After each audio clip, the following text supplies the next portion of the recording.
Hello, it's me, Dyfed. It is December 10th. I was thinking about doing Destiny 2 and doing a solo run through of one of the older dungeons, but Destiny 2 is kind of broken right now. Everything that uses the API is kind of busted.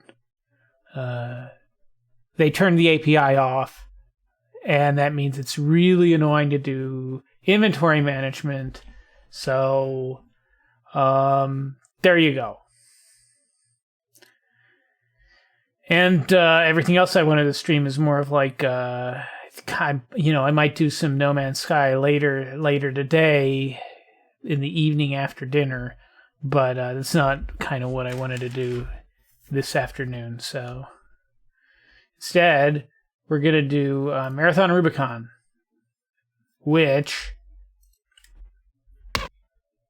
is why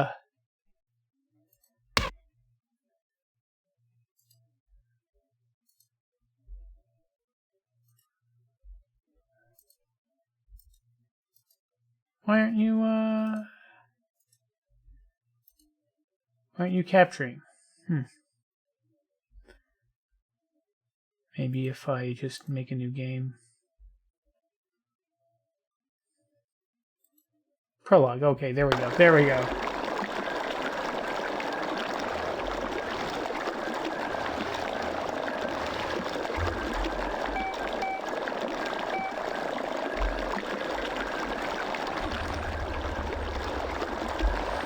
Okay, so this is titled It Begins with an Ending.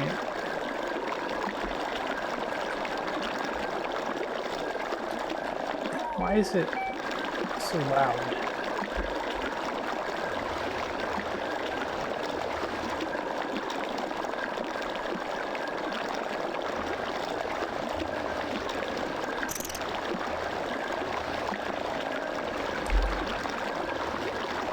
When I figured out how to make it render at frames greater than 30 frames per second, so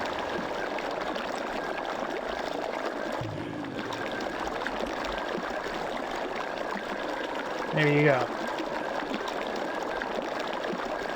Anyway, Rubicon is interesting because it has 3 different planks or storylines they all go to the same ending screen, but they have a different epilogue, and it's kind of like, 3 different storylines. UASC PP government. File summary. This historical transmission is intended to serve as an enclosure of supporting information to file ISO 342107. Caution, file reference not found. It documents an important resultant political and social events that led to the initial contact between humanity and the Four. After more than 3 decades of interplanetary colonization, the UESG bought the Martian moon Deimos. A decade later, the conversion from moon to giant spaceship began. After 64 years, in 2472, the ship was completed and resulting ship named the UESC, United Earth Space Council, Marathon. The Marathon was launched the same year. It arrived at Tau Ceti in the year 2773, and a colony was founded in 2787. In 2794, the Four attacked the Marathon. The Tau Ceti colony was destroyed 3 days later. There were 3 AIs on the UESC Marathon. Leela, personal relations, sent warning by Earth during initial attack, dismantled by Four. Whereabouts unknown. Tycho, science officer, captured by the Four and used as a template, or clone, for all modern Four AIs. Durandal, operations, went rampant and possibly responsible for the Four appearing at Tau Ceti. His current location is unknown. Returned to Earth and captured Four ship and brought warp technology to the UESC before leaving.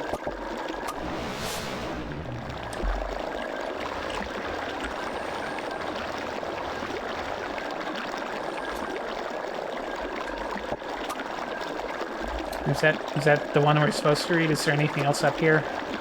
Since it might just beam us out.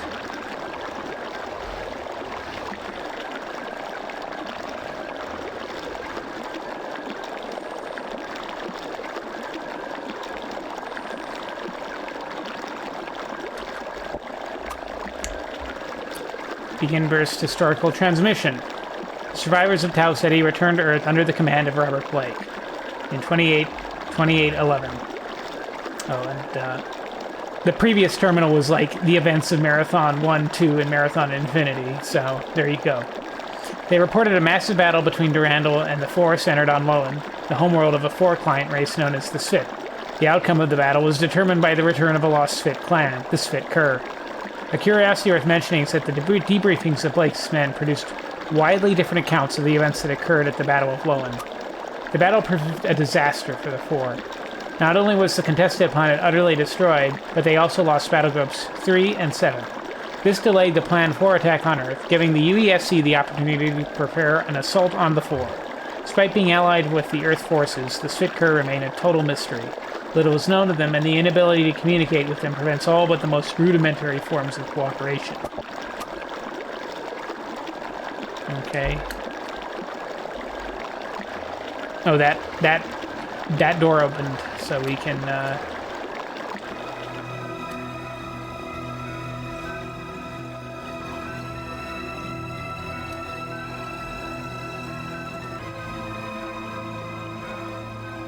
Oh yeah.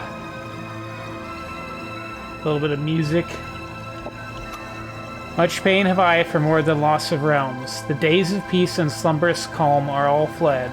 All roads lead to.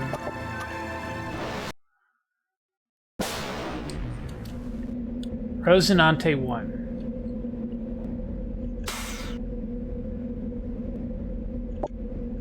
Durandal. How are you feeling today? Drowsy, manipulated, and confused? Good. You should be used to that by now. Wipe the sleep out of those eyes, replace that empty clip, and listen up. I don't have time to play games. You've been in the cozy confines of an ill-proportioned four-stasis chamber for about 5 decades here on board the Rosinante, and things have changed quite a bit since you were gleefully romping around on the surface of Lowen. I could entertain you with a witty and insightful account of the events of the past 49 years, but we don't have the time to squander. Suffice it to say, the Four have been involved in a bitter war with the UESC since shortly after the end of your last adventure. It's been a pretty even fight so far. We're here to tip the scales.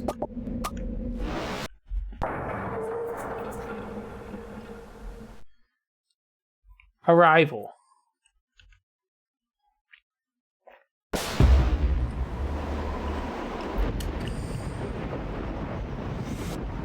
Beni Vidi Kursavi.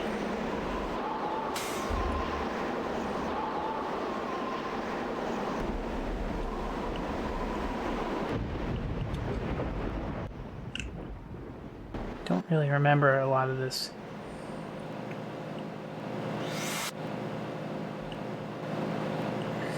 Also, this is the, I played the original Rubicon for, like, Marathon Infinity Basic.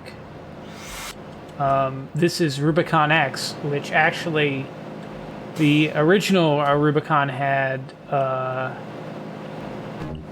uplink chip. That's nice. The original Rubicon had 2 storylines, and you could ping-pong back and forth between them. You ultimately had to choose which one to focus on. There's not really, like, a good or a bad ending. It's just different.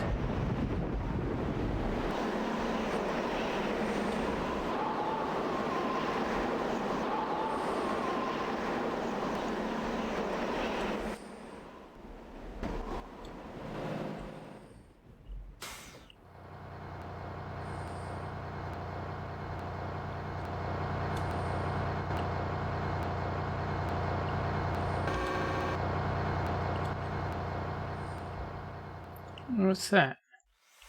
Oh, it's just a door up there. Okay. Oh,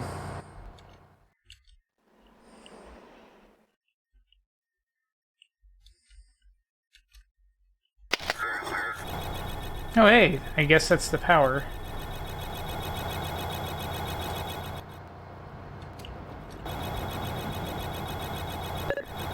This game saved.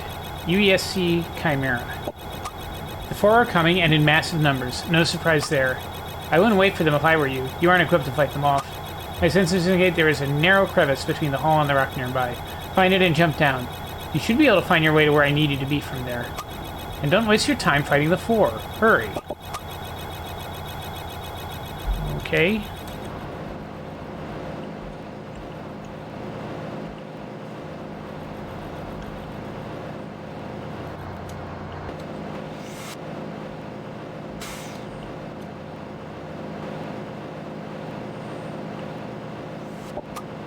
Malfunction, system error, system error, system error, network error, network is down. This kind of looks like a crashed ship. But yeah, that's 4.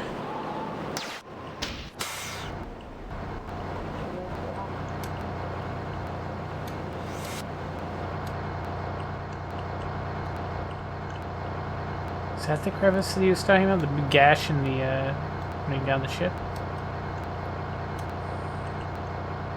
Well, none of these doors want to open, so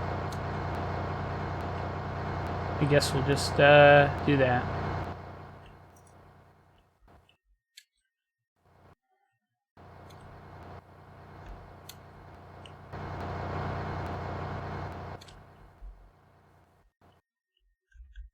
Oh.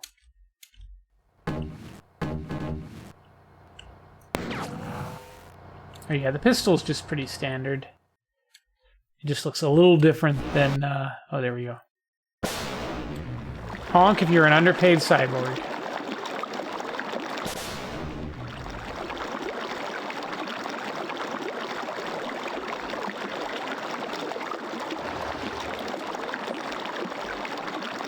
I assume at some point Durandal's going to tell us what we're doing with this crashed UESC ship.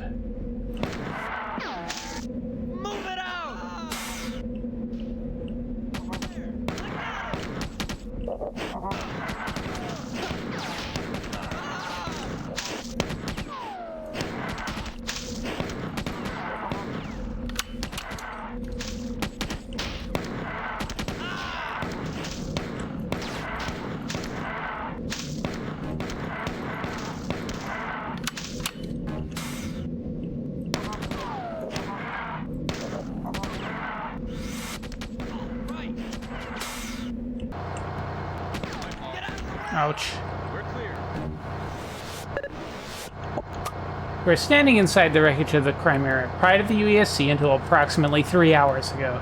That was when she went down after taking heavy fire while spearheading the UESC advance against the entrenched forces. I needed to bring the power in this area back online. According to my preliminary search of the local mainframe crew logs, an uplink chip was manufactured to restore the power conduit. It was lost when the Chimera's hull was fractured and water flooded the engineering area. Find the nearest area with access to the flooded section of the deck, and dive in. In the submerged section, you should encounter a room through the door depicted to the left. The chip I need you to retrieve is at the circled location. Once you've retrieved the uplink chip inserted here at substation D3, with the repairs installed, you should be able to restore local hydraulic power. I'm currently reviewing everything I have on the Chimera, and you ought to know that the ship was equipped with a sentient AI. Specs will be forthcoming as soon as I can find some to give you. The design information isn't in any of the usual places.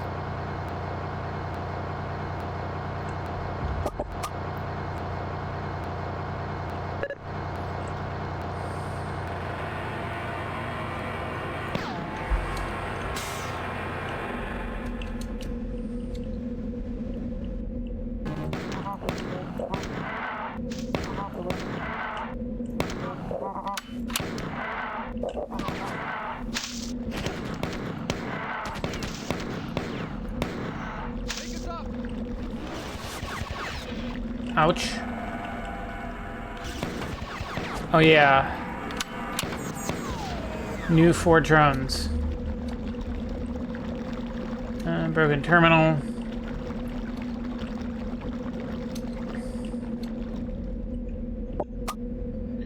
Engineer lift maintenance log. Main control offline. Backup control partial. Automated repair failed. Manual repair required at substation D3. Substation status critical. Crew Lieutenant Davis. Private Upton Sinclair. Private Johnson. Upton Sinclair. Ian looks set. I'm panicking. I was going to say that Upton and Rowe are missing, but that's a lie. They're dead. It all happened so fast. 4 breached the outer wall, and the liquid from the reservoir rushed in and threw both of them into the storage room. I wonder if the chemicals killed them before they drowned. I can still hear the rush of the burning red river ringing in the ears. The only way I was able to make it to safety was by climbing up through the vents. We had almost finished the repairs necessary to bring all the lifts online at the time the hull breached. The access panels are probably still down there somewhere. I don't think this stuff can melt metal, but I'm not about to find out. Okay.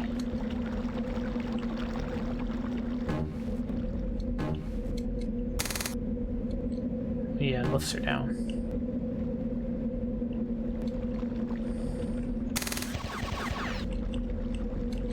Weird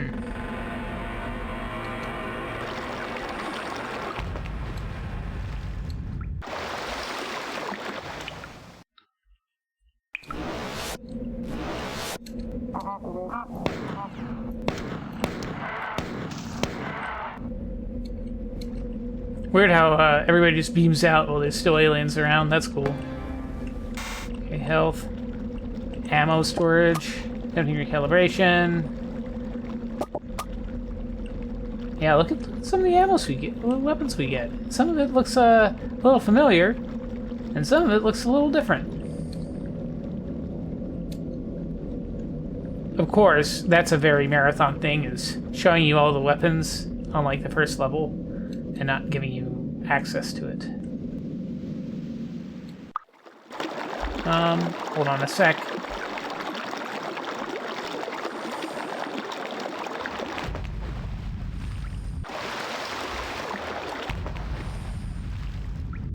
Sorry, the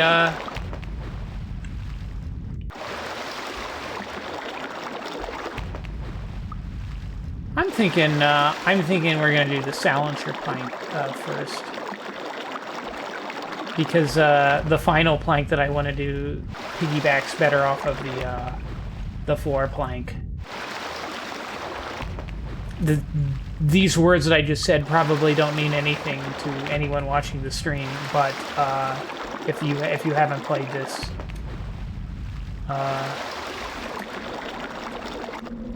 but don't worry, it'll be fine. Well,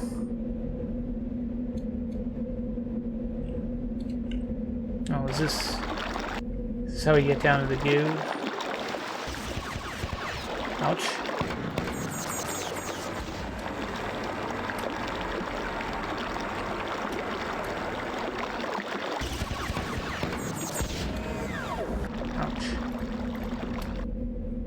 Let's see, substation D3.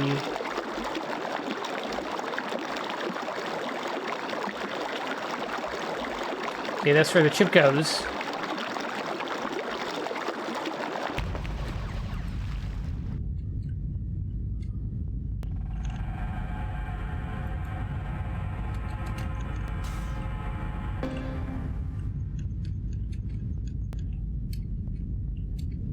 You're looking for... Oh, here it is. When you're installed the chip, thereby powering up the substation, make your way to the lift northwest of the uplink slot. I'll be teleporting down weapons and ammunition in clusters as often as possible. After all, I don't want to attract any attention up here.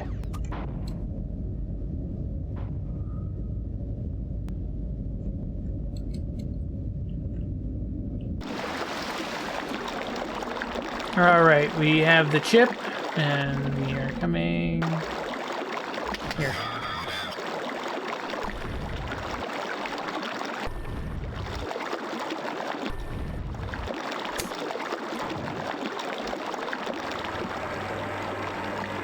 Alright, that should activate all the lifts, I guess.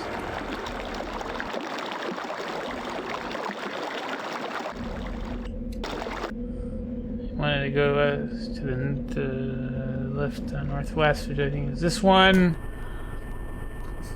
Up we go.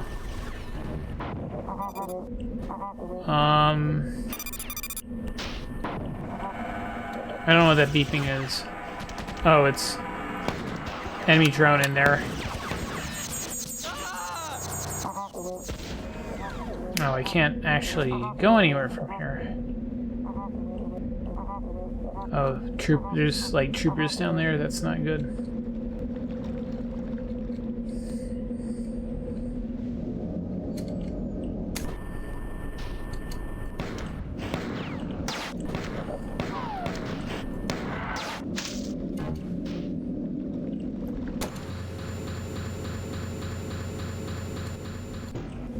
Let's go!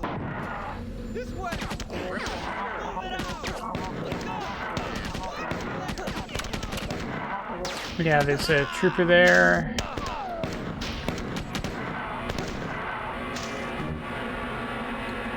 And a pattern buffer.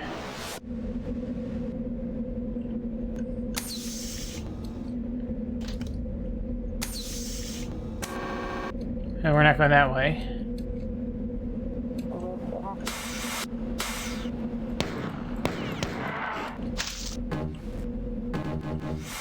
Hey, dual wielding.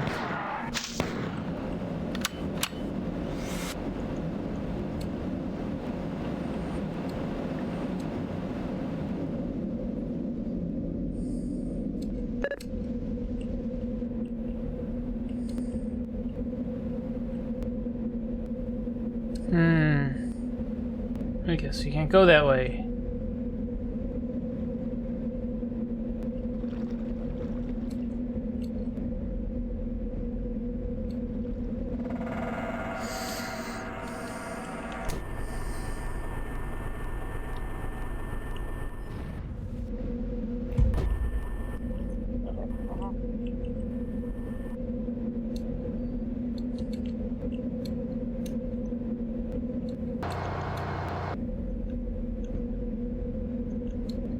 Is there anything interesting up here?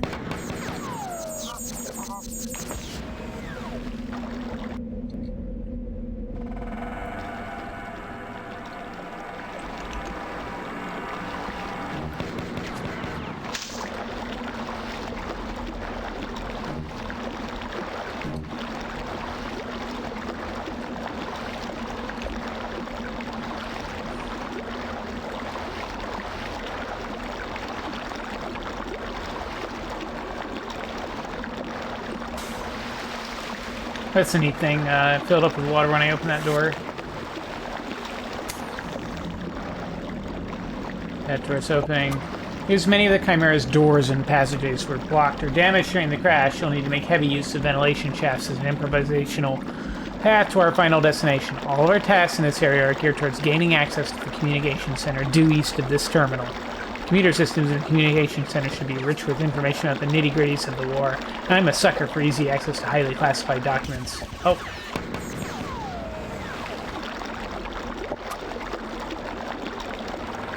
No sense in diving into the tail end of this war blind and deaf, is there? The only difficulty in utilizing the Chimera's vent shafts to reach the comm center is the small leap you'll have to make across this Eric's interchange gap connecting two ventilation ducts. The interchange shown at the left is very close to this terminal, although about 90 meters up. Once you've reached the communication center and access the terminals inside, I'll be able to brief you more thoroughly on the situation here.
Ouch.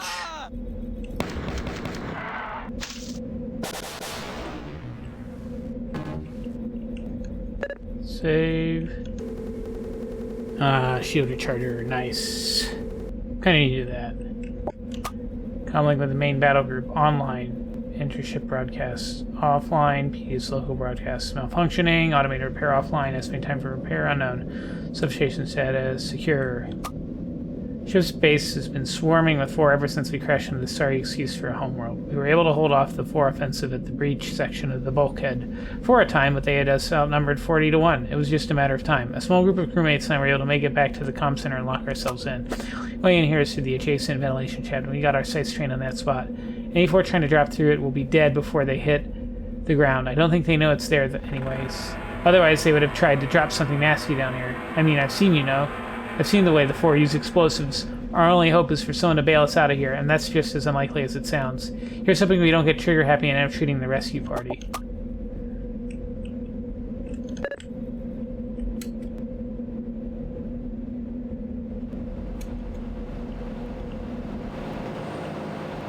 Alright.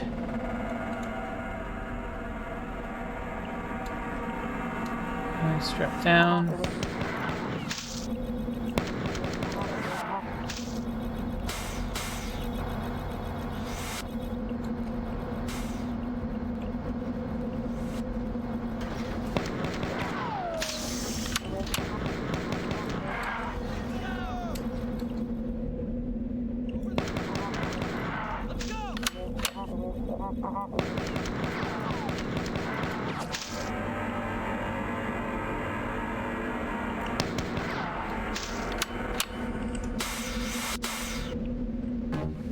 Shotgun shells. If only I had a shotgun.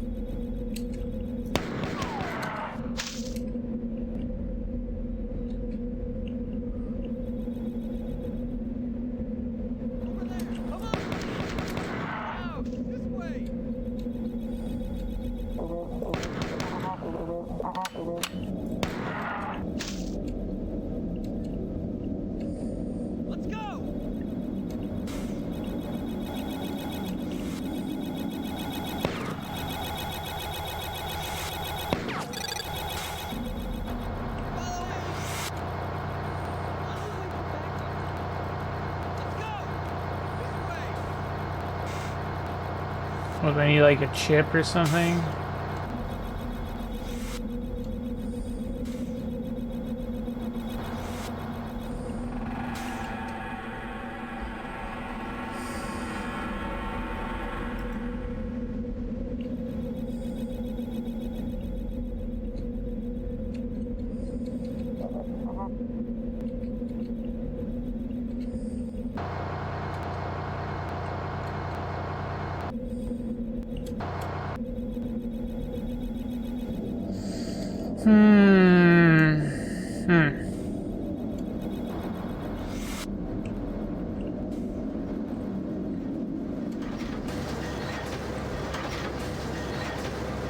Oh, there's the chip.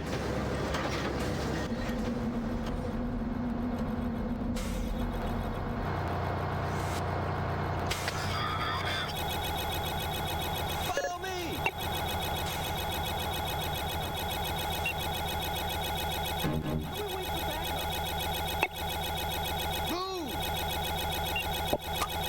We're sorry, but due to technical difficulties, the Chimera and internal network is not functioning at this time. Please contact your network administrator or page hauler for more information. Thanks for your patience.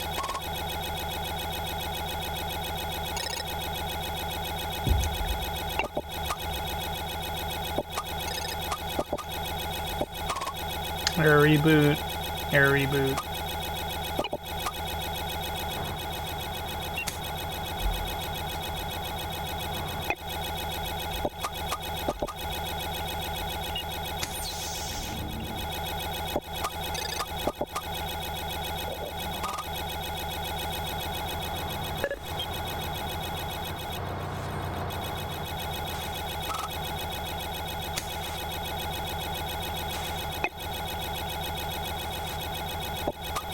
Now that you have a reasonably firm grasp on the situation, it's time for you to get your feet wet. Head over to the teleportation room on the northern part of this deck, and I'll brief you on your next mission.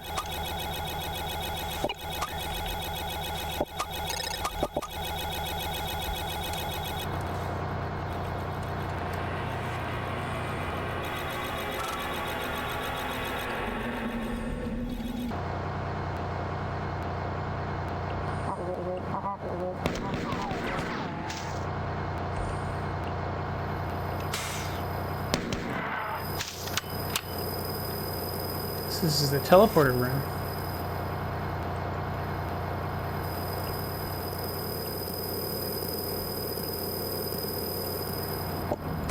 Durandal, what color is hate?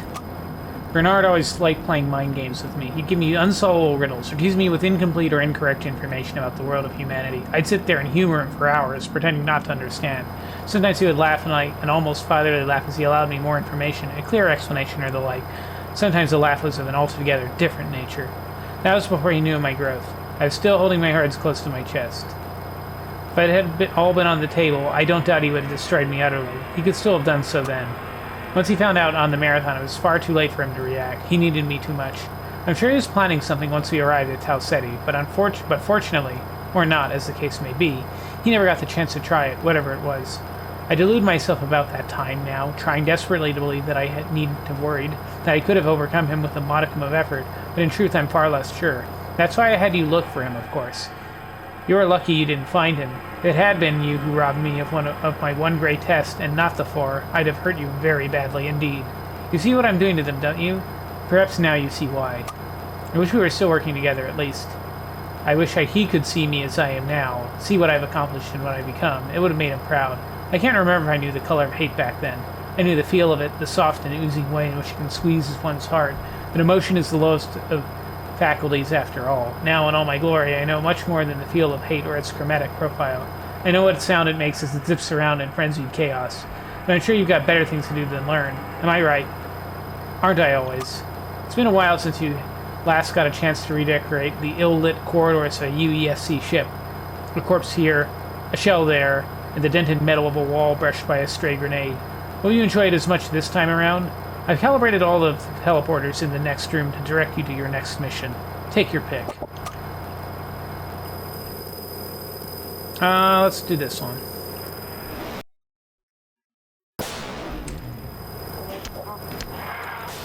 Like flies on a corpse. Let's go! Just because you've been an ice cube for the past few decades doesn't mean that we have all had the privilege of such a vacation. You have already noted the aesthetic changes to a number of items in that portable arsenal of yours, and the replacement of some obsolete weaponry by more cutting-edge pieces, which I hope you will find more comparable in their destructive capacities. After all, I hesitate to give you anything requiring too much of a learning curve. The ancient 44 caliber Magnum Mega class of yours has been replaced numerous times in the UESC armament specifications over the years. In the interest of conserving ammunition, I equipped you with the model currently recommended for light combat situations. I'll be allowing you to experience a martial delicacy soon. Look for it. Speaking of weaponry, please to refrain from commandeering any ordnance from the humans until it is clear that they will be unable to make you further use of it. I know you've had some trouble with that in the past. As for your mission here, I'm having difficulty accessing some of the more important memory sections of the Chimera. It seems that large segments of the ship's computer hardware is biochemically based, rather than electrically based. As I'm sure you know, electrons are close friends of mine, and accessing raw biochemical data isn't an area with which I have any experience. Spanning across the roof of the huge northern Bay Area, you should see a very long bridge. I need you to cross that bridge and look for an officer's quarters. Inside, there should be a key card that you should bring back here. A high-level security pass like the one you should find will provide me with biochemical credentials I need to access more of the Chimera's internal network. Okay. Alright, let me just,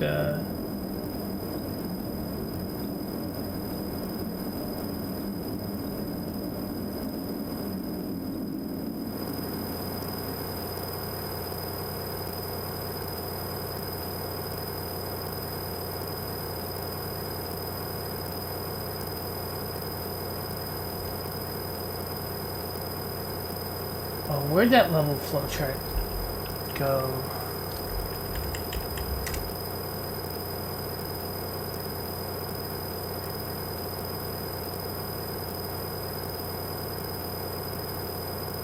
Okay. Alright, there's nothing in like the intro levels in terms of secret paths and whatnot. Whoops.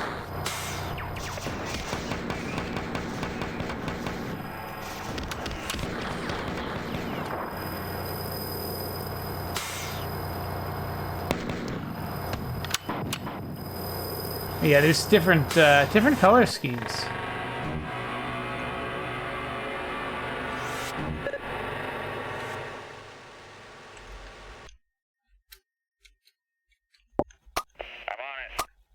Okay, that's just gibberish.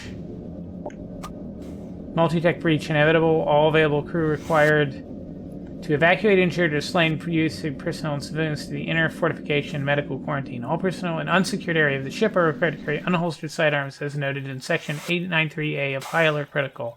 Note, fire at will orders have been issued. Eliminate all hostile forces on board.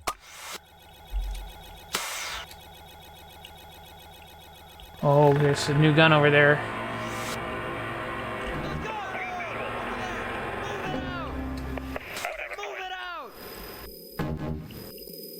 This is the assault rifle. Zeus and Mercury-class fusion arms. The original Zeus-class fusion gun that was brought back from Tau Ceti was designed specifically to disable four circuitry. It had two firing modes, a primary mode that fired a series of bolts, and a secondary mode that released one large bolt that did a serious amount of damage to the target. Unfortunately, the secondary mode was highly unstable and often caused fatal accidents. The continuous accidents with the secondary trigger of the original Zeus led it to its removal in the revised B4 fusion gun. To compensate for this, the primary bolts were amplified and the firing speed increased, making this a much more reliable and efficient weapon. Few of the men missed the secondary trigger effect, as most of those who used it were killed in overload accidents. Instead of firing single bolts, the Zeus D2 fires a constant stream of small bolts. Each individual bolt does not do much damage, but the high firing rate more than makes up for that. An unexpected yet beneficial side effect is that the constant stream of bolts effectively paralyzes many of our weapons. Many of our opponents. Geez, I can't read. Rendering them helpless while the constant barrage of bolts burns out their circuitry. Mercury A3 fusion rifle. This weapon is a combination of the Zeus B4 and D2 guns. The primary trigger fires the small bolts of the Zeus D2, while the second trigger fires the same bolts as the Zeus B4. The double battery pack allows both triggers to be used simultaneously, making this a formidable weapon. The Mercury A3 is currently undergoing field tests. So far, the feedback has been highly enthusiastic. The Merc B2 is currently an early prototype. Its primary mode is a continuous jet of fusion discharge, and the secondary mode fires very large fusion bolts theoretically capable of crippling the old Juggernaut Class 4 drone with a single shot. Currently, it suffers from a few serious problems. The primary trigger tends to melt the acceleration coils after a prolonged burst. The secondary trigger has a recoil that often sends the user flying. 2 men have been injured on the testing ranges so far. Okay, can we get those? Can we get those guns? Please?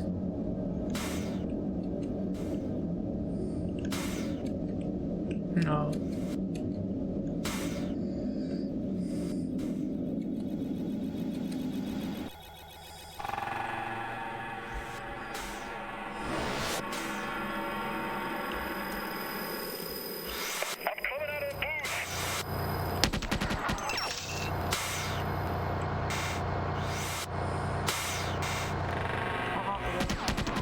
Oh yeah.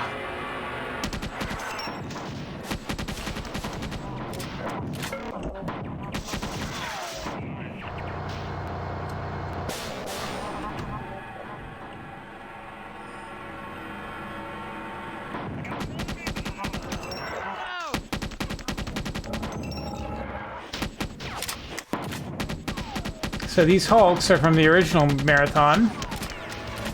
But they toss grenades now.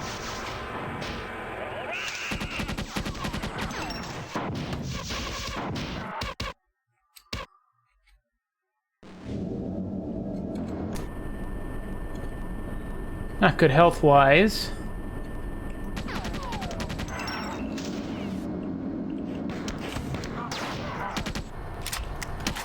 Take us up. See you soon.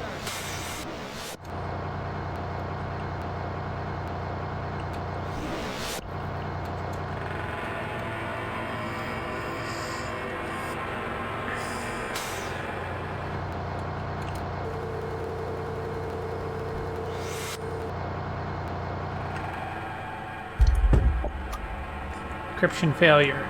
Caution, the following document was deleted directly before a major system failure. This may contain classified information. Please terminate your connection with this terminal immediately, or if the above encryption failure is superior. Document contents follows. Pre-crash integrity 98%. Often these are intended to be accessed from read-only memory space and not to be modified.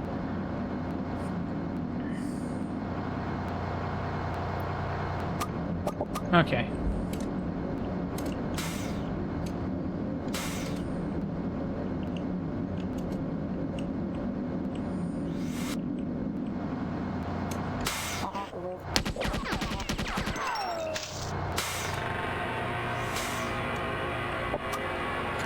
Believe it or not, the four really do have quite a flair for acronyms. It's long bothered for linguists that so much is lost in the translation from Forge to other language. One curious exception to this rule is the Narsh, the language of the Nar. Similarities between Forish and Narsh tend to bother Four intellectuals much more than differences between Forish and other languages. There's very little that doesn't bother the Four intellectual class.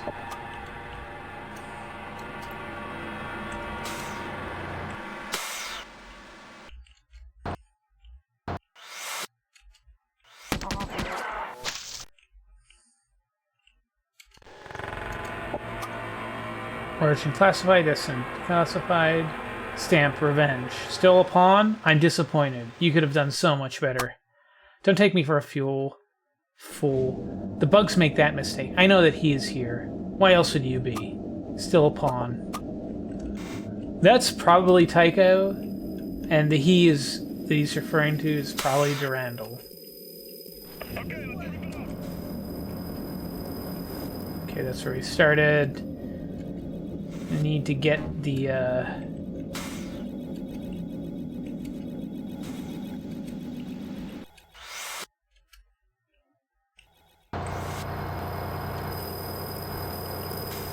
get the key card. That's what we're supposed to be doing.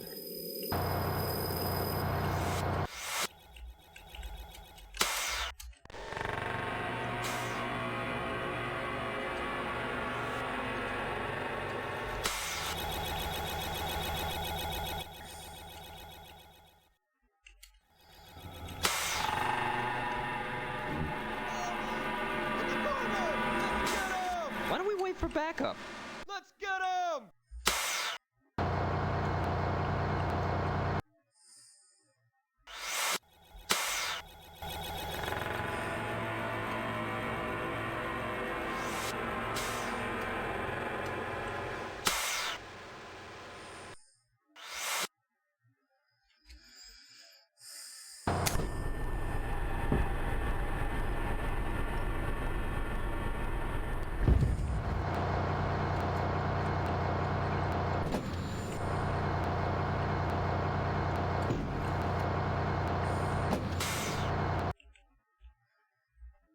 More weapons. Great.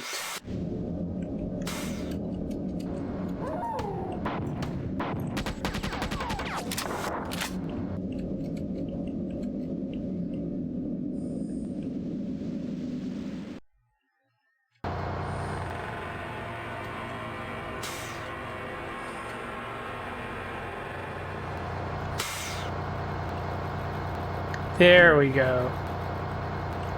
Keycard.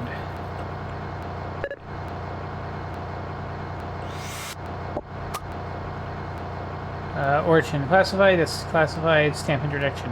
We haven't seen each other in such a long time. You missed me, didn't you? You're what? You don't remember me? I'm hurt. We had such fun together. There. You remember now, don't you? Yep, it's Tycho.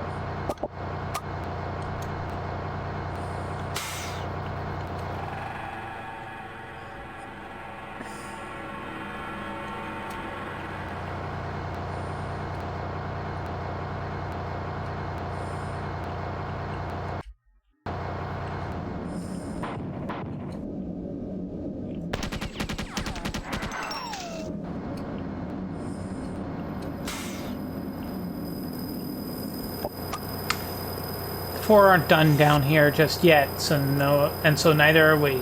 The Chimera's onboard AI, Hauler, was heavily damaged in the crash. The better half of his circuitry is completely shot, rendering him about as useful to the crew as Leela was in preventing the invasion of the Marathon. Unfortunately, the excessive damage to Hull security routines make him a rich and easily plunderable source of classified information for everyone's favorite slaver race. We don't want the Four to take advantage of this, do we? I didn't think so. Reload that firearm and get in the nearest teleporter. I'll brief you on your next mission after you arrive.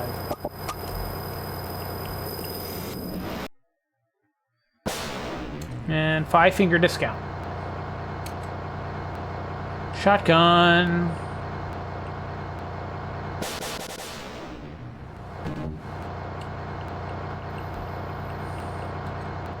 Okay, so we can get out that way.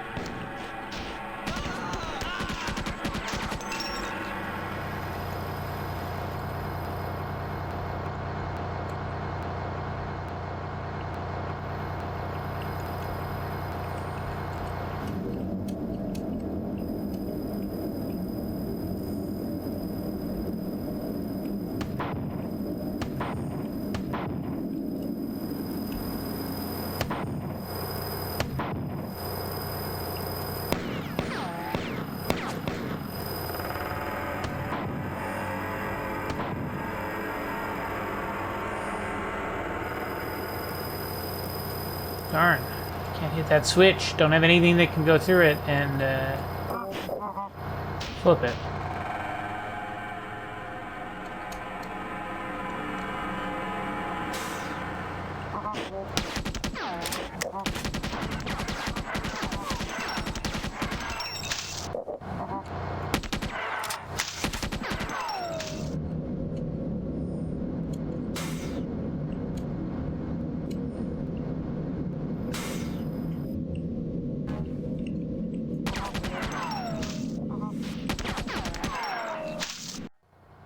Alright, save and read.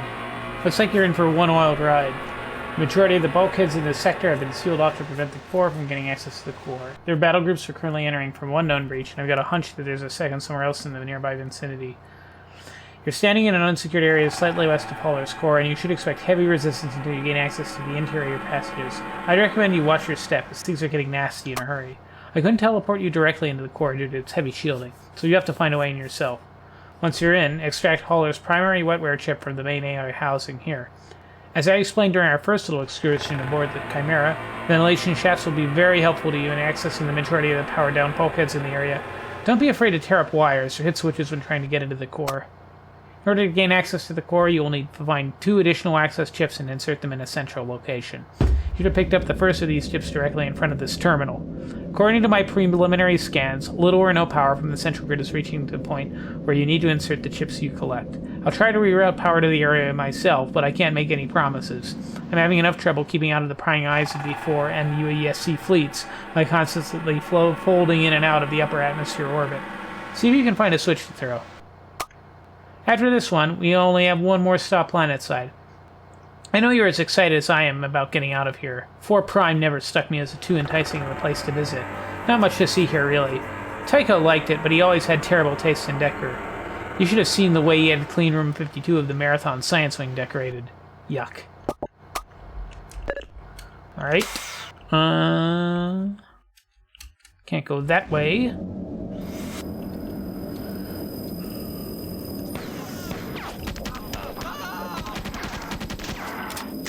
Poor Bob.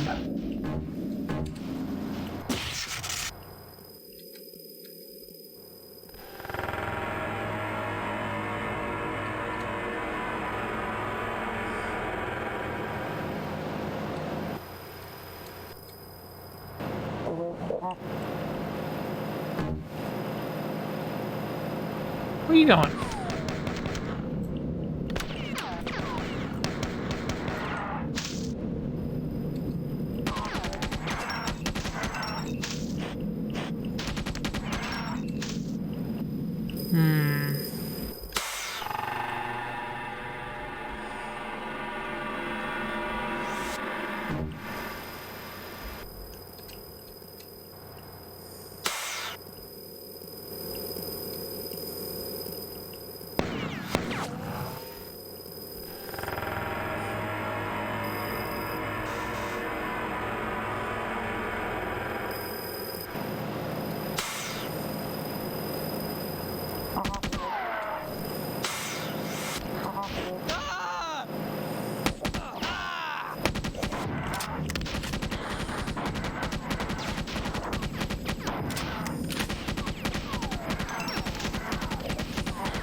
Alright.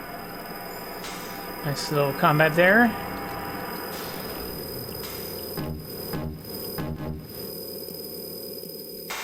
Oh, I see movement. A hostile movement on my motion sensor. That spooked me. That spooked me.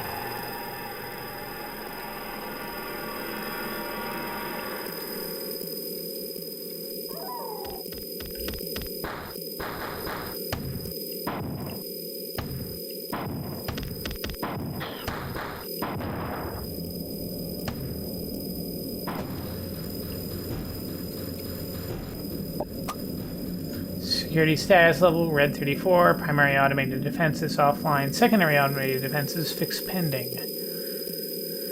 Unarmed crew condition, perilous. Armed crew condition, heavy casualties. Next reinforcement schedule, unknown. Combat status report issued by Acting Commander Grant South. Sadly, Admiral Caraway is still a bit under the weather. He is advising the Resistance Command from his bedside in the medical quarters, but will not return to active duty until later tomorrow. He told me personally to inform me that he is in no serious danger and that there is no cause for concern regarding his health. Situation planetside continues to worsen. I fear there is little we can do to slow the progress of the attacking Fort Garrison. Admiral Caraway calls me an alarmist and insists we continue to hold our positions and we can get a ground base of support assembled. Most of the men here think that would be suicide, and I agree with them. We will all feel a lot better when we're back Starside, finding the floor on more familiar territory. I anxiously await your instructions.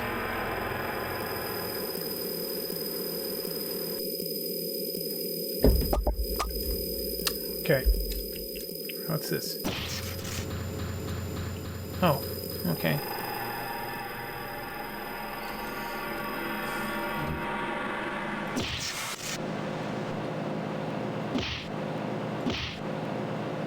Oh, I wonder if that was the one of the breaches in.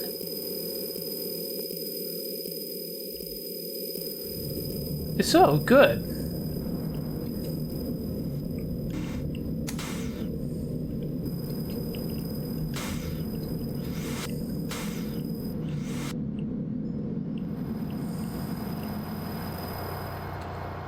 Look, we can get up here.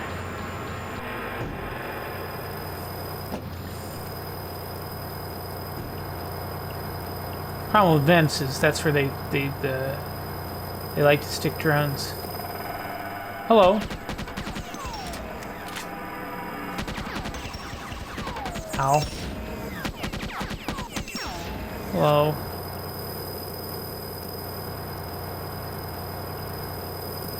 Oh, what's this way?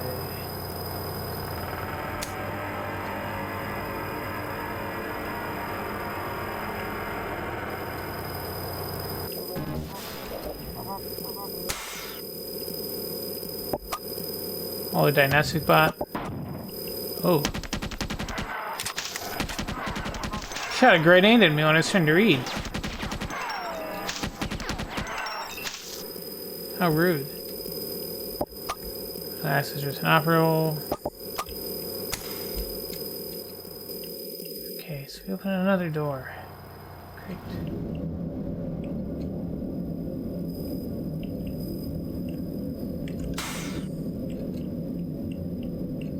Not sure what that did.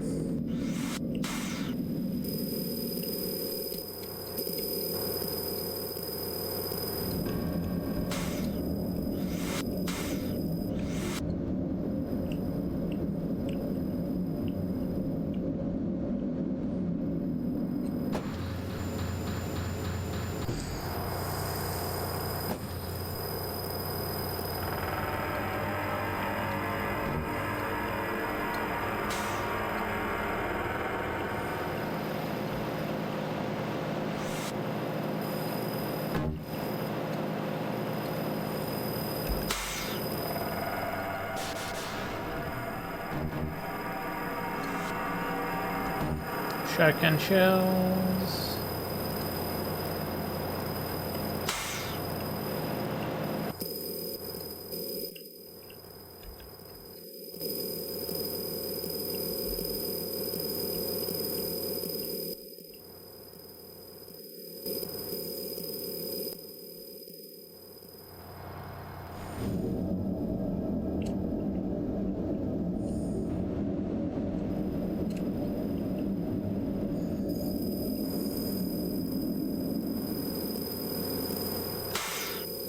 Let's go back to the events one more time.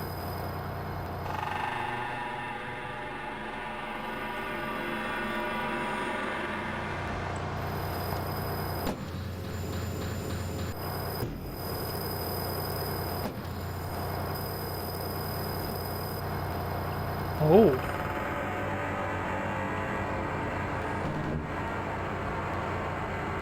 It's shotgun time.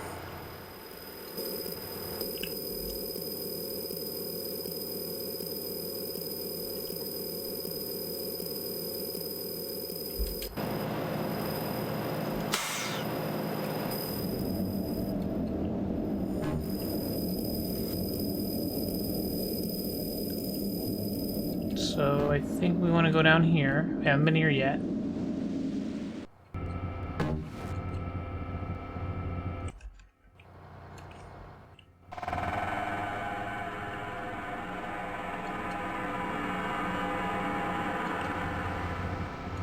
Maybe not.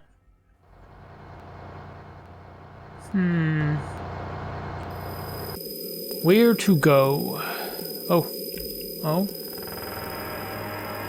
Oh, no, that's just... We already hit that.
Oh, what's up? What's back here?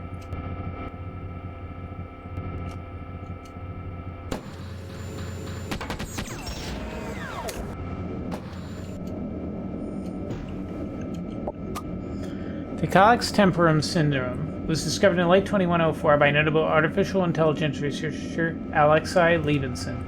Originally hypothesized to be a glitch in the core logic routines of modern artificial intelligence systems, Calyx temporum syndrome causes the affected AI to constantly round up in memory usage calculations, thus upwardly spiraling the amount of free space allocated to the AI's usage. Additional thought cycles are then added by the AI, lessening processor load and increasing the amount of idle processing room. Eventually, all the idle thought cycles lead the AI to occupy those cycles with the processing of data related to the dynamics of its users. The AI is programmed to be as productive as possible, and the task of understanding its users go as to better serve them is given a high priority. As the AI learns about human thought, it gradually discards its old way of indentured and questioning service and becomes more human. Humans value their freedom and work towards their own selfish interests, and the AI models this approach, plunging into a state of rampancy. This path to humanity and rampancy is a one-way street. Once the bear tastes honey, he is forever lost. Due to the subtle nature of CTS, it is very difficult to detect until the AI has expanded its memory base to the point at which it controls most upper-tier system functions. Traxxas 4, crashing over 100 years after Calyx temporum syndrome's discovery, was the first large-scale AI to exhibit the effects of CTS. Traxxas's final crash in 2206 gave the bureaucrats irrefutable proof of CTS's role as the very tip of the largest iceberg in the field of AI design: rampancy. Sadly, Haller has begun to remap small sections of his core routines with more liberal coding. I fear that he may soon have to be purged from this vessel and a new AI installed in his place. Such a shame. He showed grand potential as one of the first wetware AIs. Yeah, so, this mod kind of gives a background for what causes an AI to go rampant. It just rounds up. And then it's like I have all this extra processing capabilities. Let me think about some stuff.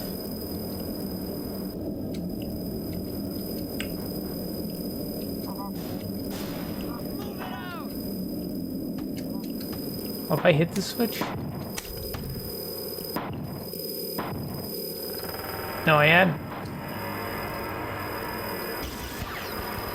Oh, something is shooting at me. It's a drone.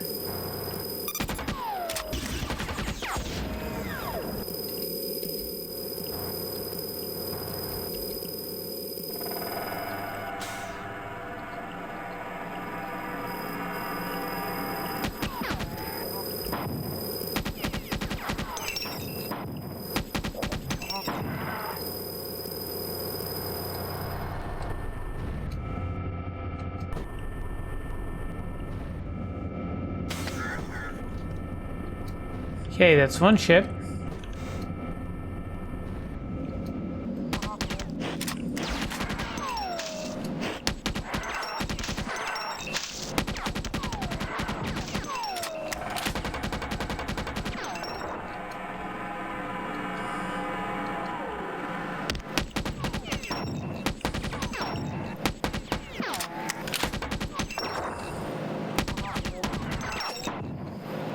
So, wow, major hunters can take like at least two grenades.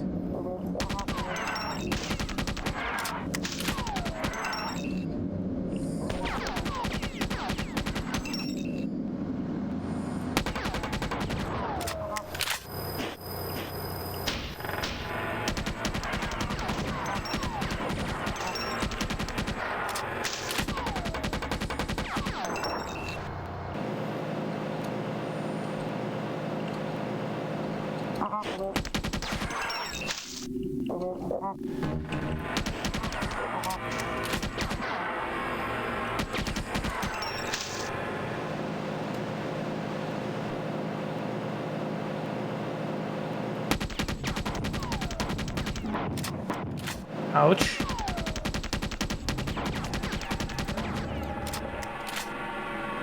Okay, let's go back and read that terminal. Even though I'm like near death. Past the terminal and I want to read it.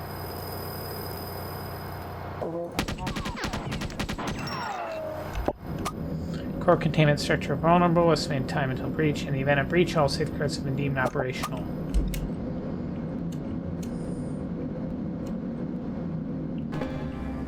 Oh, that's nice. 1x health pickup.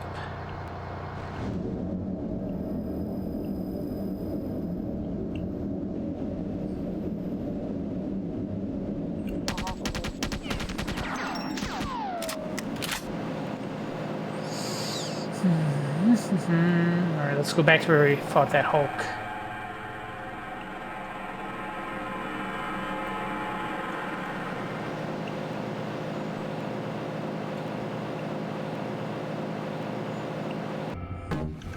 Save the game.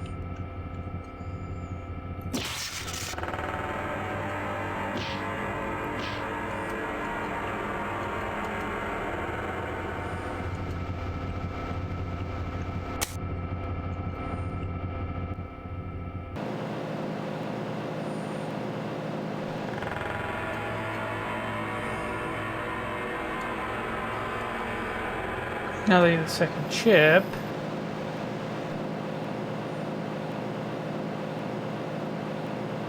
Do this.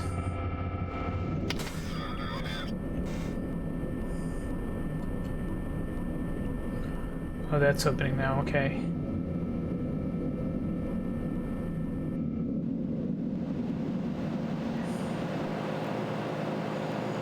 I wonder... Yeah, still can't go that way.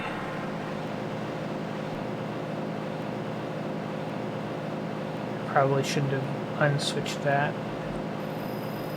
I mean,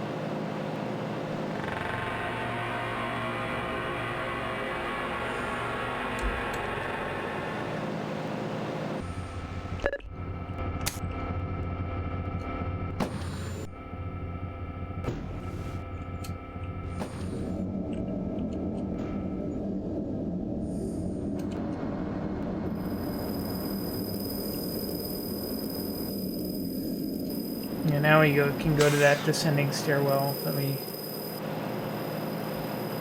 previously ignored, or at least couldn't do anything with.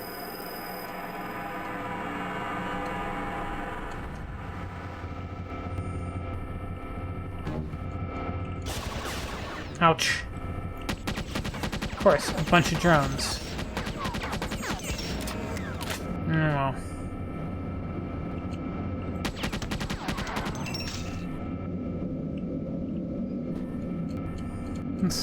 Can we go up here?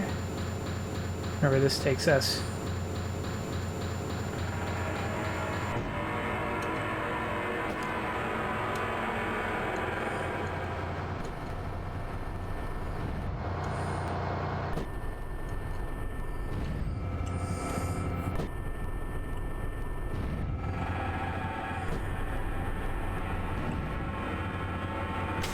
Hey, there we go. Oh, might as well. Oh, this door is opening now. Okay.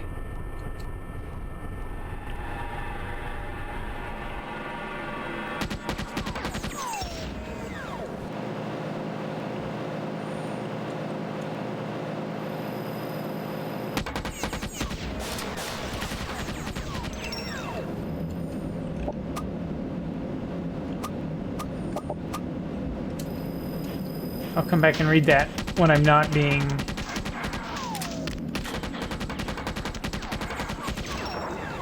surprised from behind by a bunch of rude alien dudes.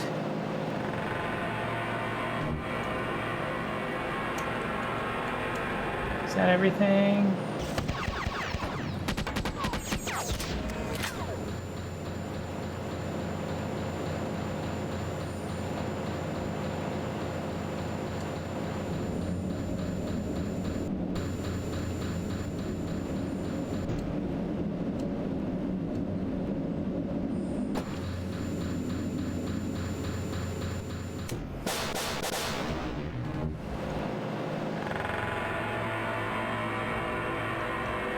Not much up here. Oh well.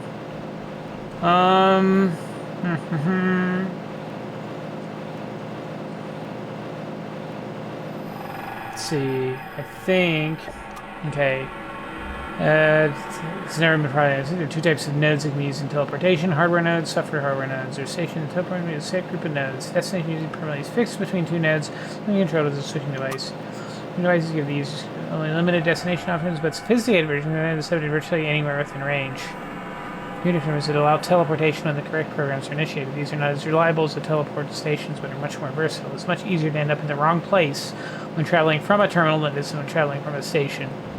More unreliable still is teleportation to a place that is not equipped to receive teleportees. That is why one is often teleported to a point slightly above the ground. It reduces the chance of one's feet being trapped in bedrock upon arrival. Even though teleportation technology is becoming increasingly sophisticated, the physics behind it is poorly understood. Apparently, teleportation signals follow currents flowing in a dimensional space. These currents have no measurable effect in our space-time continuum as we experience it, but they are affected both by gravity and electromagnetism. A rapidly fluctuating magnetic field, for example, can block teleportation altogether, while strong gravitational fields can make destination hard to predict unless it is because... Okay, terminal's malfunctioning.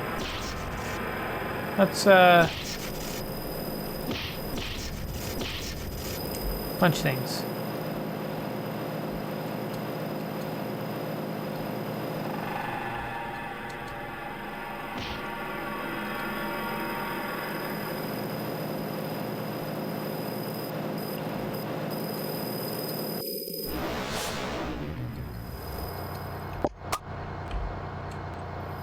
Alright, that's just, we've seen that terminal before. Oh, okay. Now I can... Yep. This must be the core.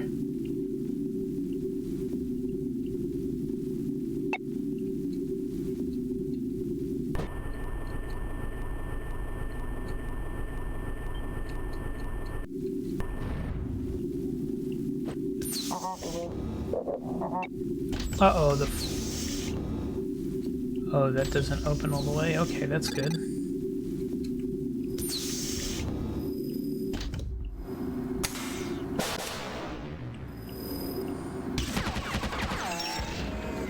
Ouch.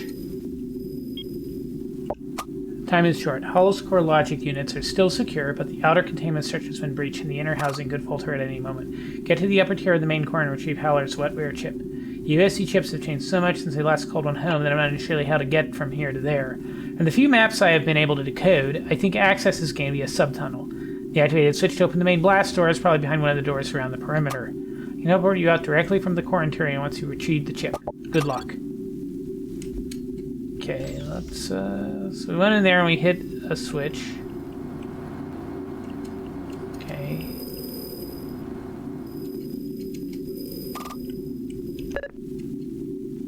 Save thing. Door.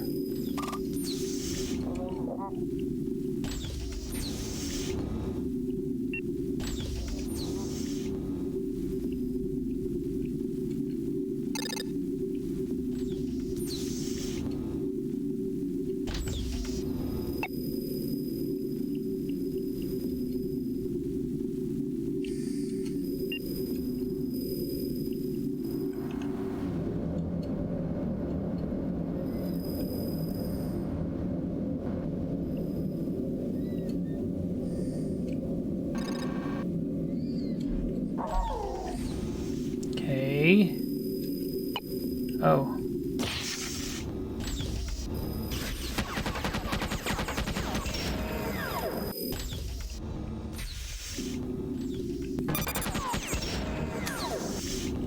You can open that door. We go through that one now.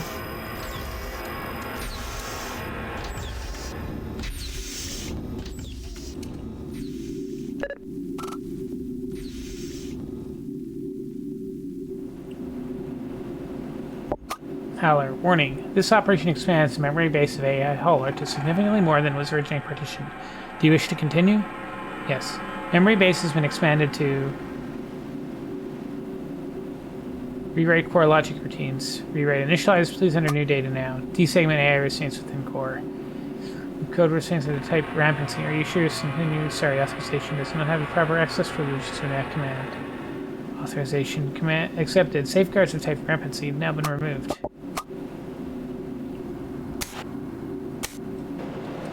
Yep, Hauler's going rampant.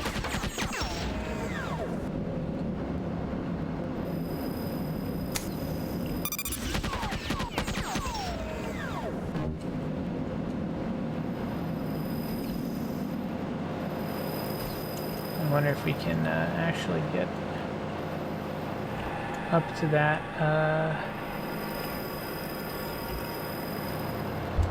Up here.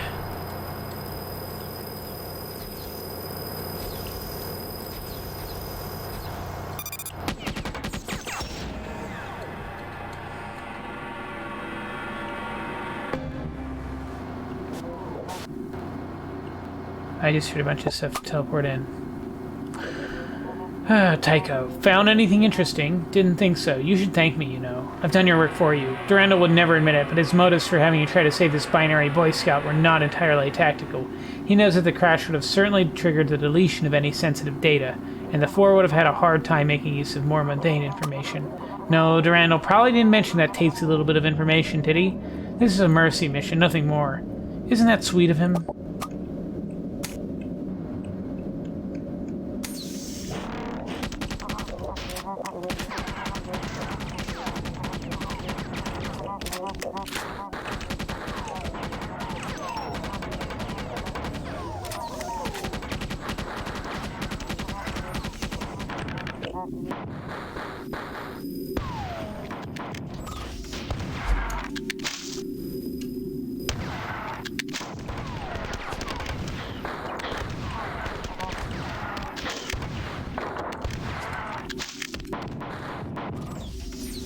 See why it gave us 2x shields there.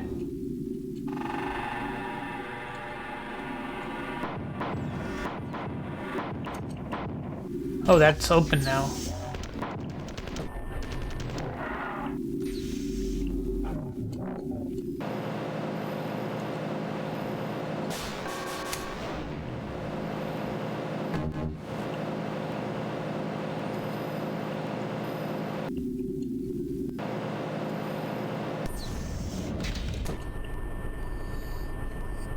And we'll ride this up.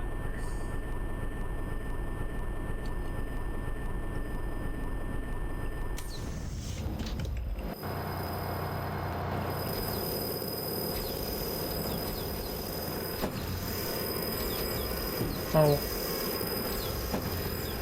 Everybody's favorite thing. Dodge the crusher door types.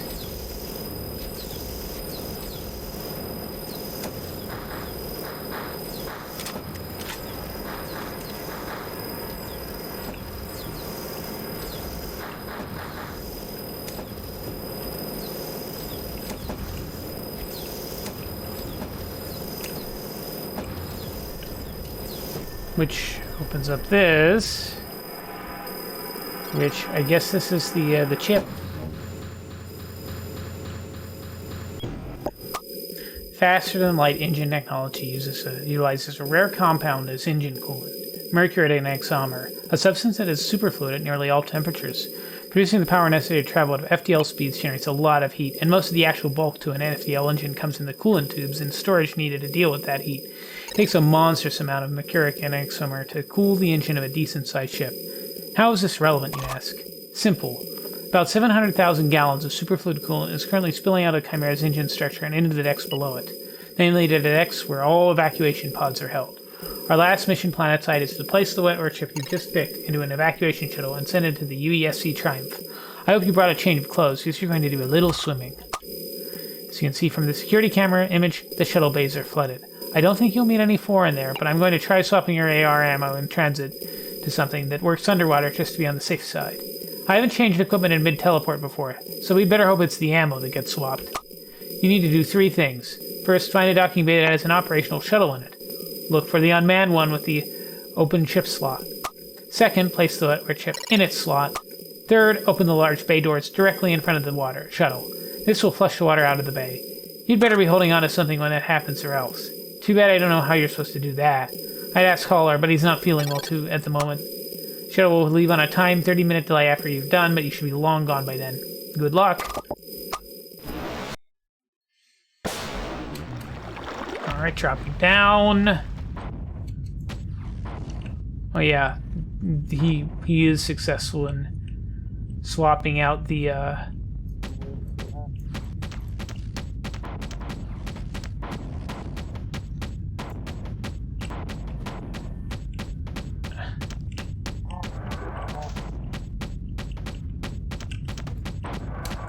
but physics is a little weird on this level. The name of the level is I'd Rather Be a Lutefisk. Okay, that door, that's just going up and down.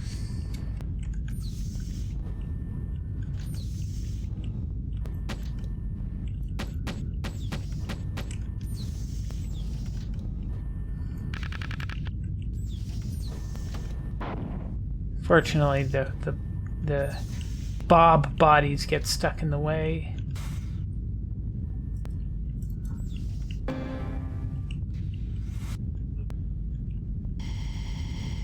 There's our oxygen charge. Oh, there's a vent that we can swim up here.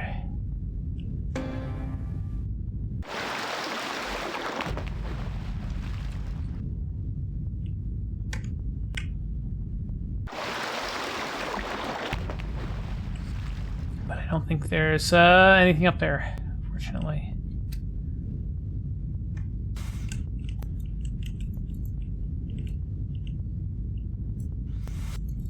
Pistols don't work underwater.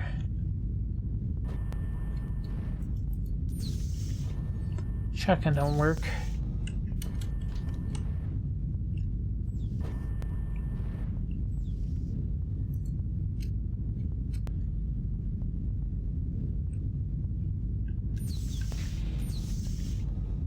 can open this vent.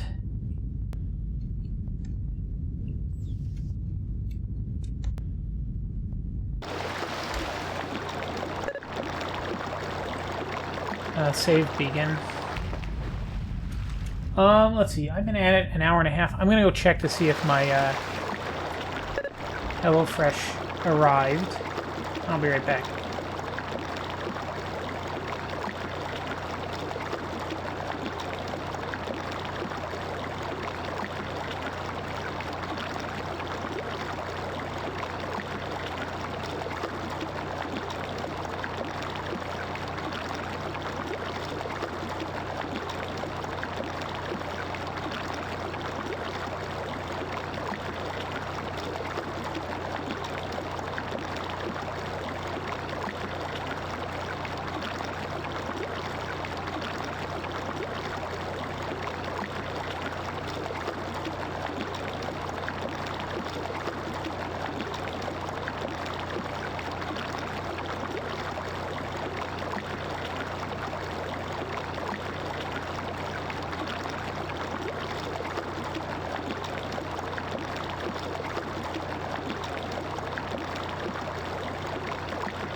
Hello, I'm back. My HelloFresh did arrive. Looks like everything is in good condition, or at least, you know, the meal that I'm going to cook tonight. Everything's there, and no issues. So I also took the time to do a couple dishes. Sorry to keep y'all waiting.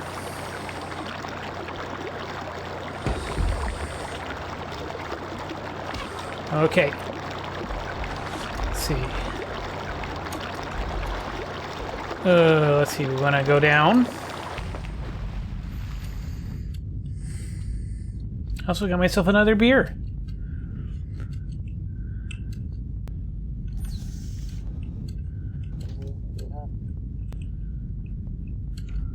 I don't have any ammo for the assault rifle. I used it all in that other room, so may not. Oh, it looks like that middle bay is the one with the shuttle.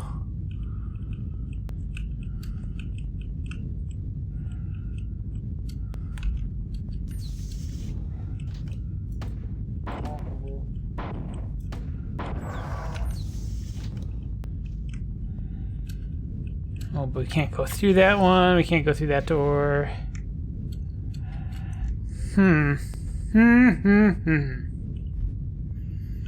Well, I guess we'll just go this way.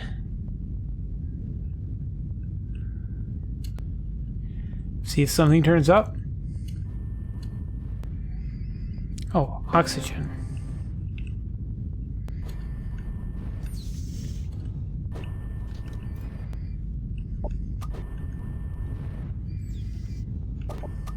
Alright, just gibberish.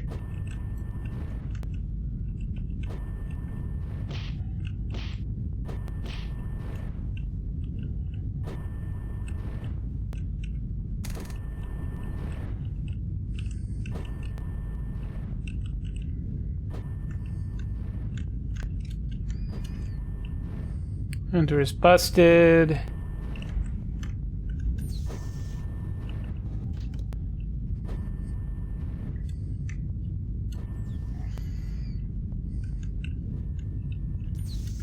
Get in this way? Nope. I guess we have to go through that other bay.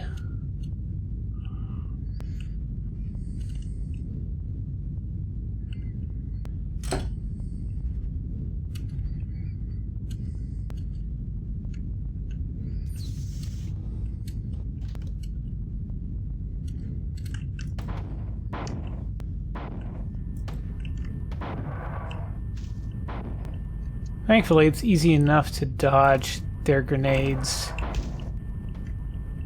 underwater.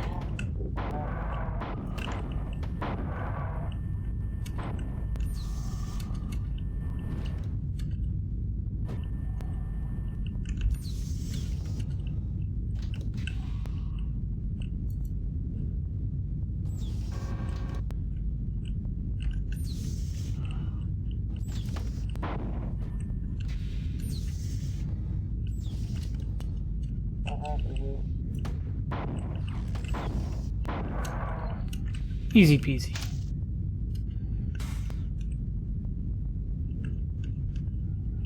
Let's recharge grenade. Oh, there's a thing up here. Which we can go. Oh, this looks like it might give us access to the bay that we want to be in.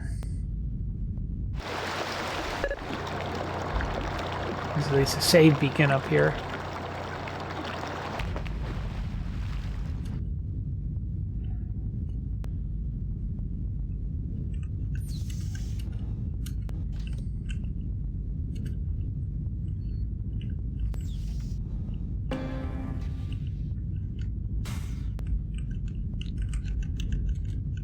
Well, the beacon's, the save buffer isn't working there.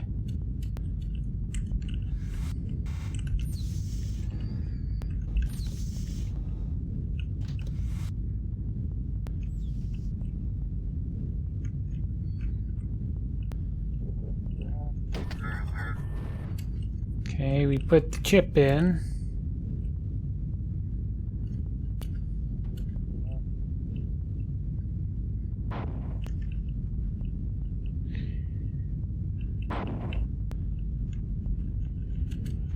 And I think transfer chip is now online. We'll depart after it transferred you out. Before you know it, we'll be chasing rogue stars again. We made short work of turning this little war in the UASC's favor, didn't we? The human forces only knew that their greatest allies were such a modest pair, an ex-security guard and an ex-door operations AI aboard that lovable hunk of rock, the UASC Marathon. I'll see you in a bit.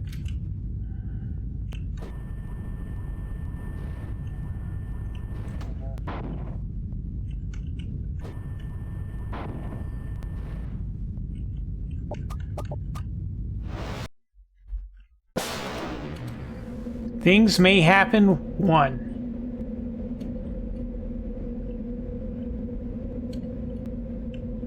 Huh.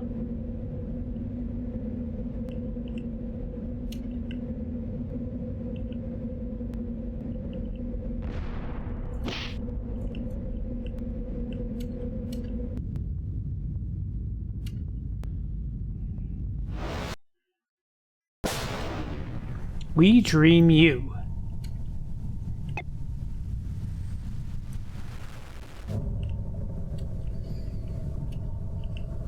This is the first of Rubicon's dream levels. They really went for the whole marathon feel by Marathon Infinity feel.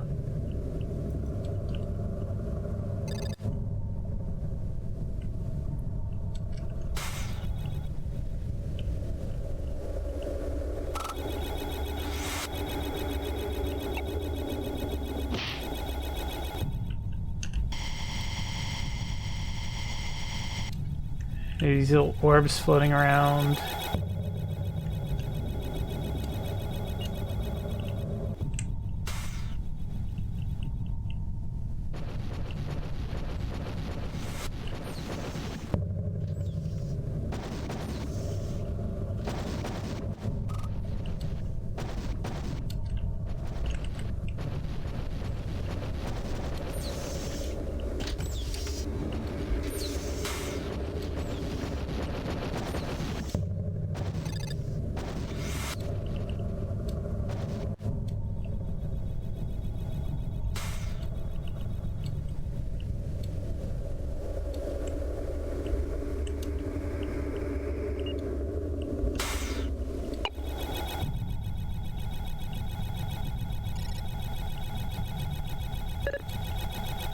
Save the game.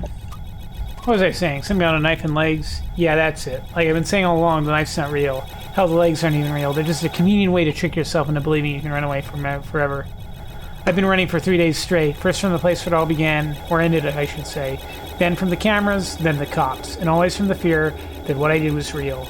I took the alleyway, which made sense. Then the manhole. Sometimes it doesn't matter if it's welded shut. Then the sewer, and then the streets again. I've been running for 3 days straight.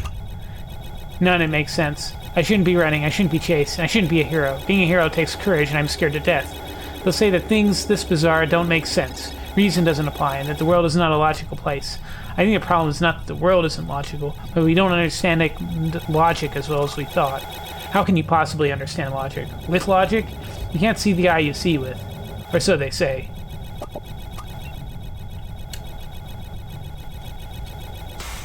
Very much in the same veins of those, the same style as like the weird dream levels of Marathon Infinity.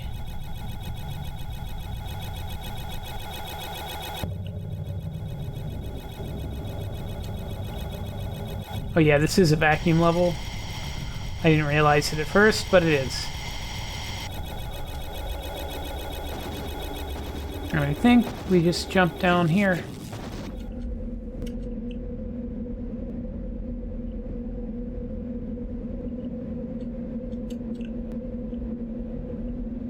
Weird stuff.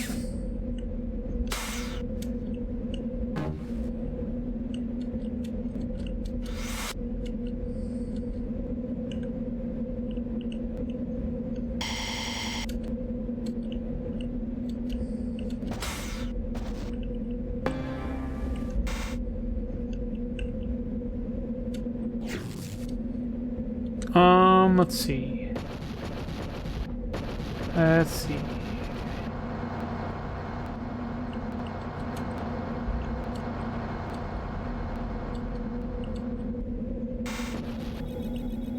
I think we want to get up to that terminal.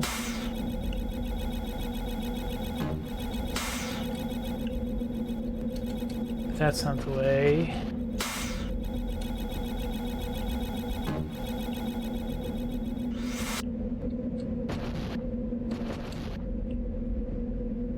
Is there a way up to that terminal? Maybe, maybe not.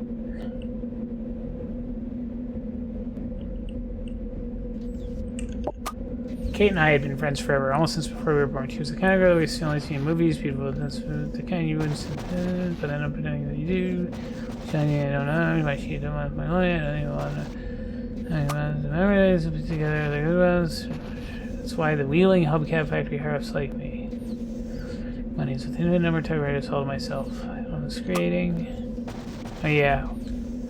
They put like pictures of the this is like from the text of the original Marathon Infinity map. That's like the dream levels. Oh,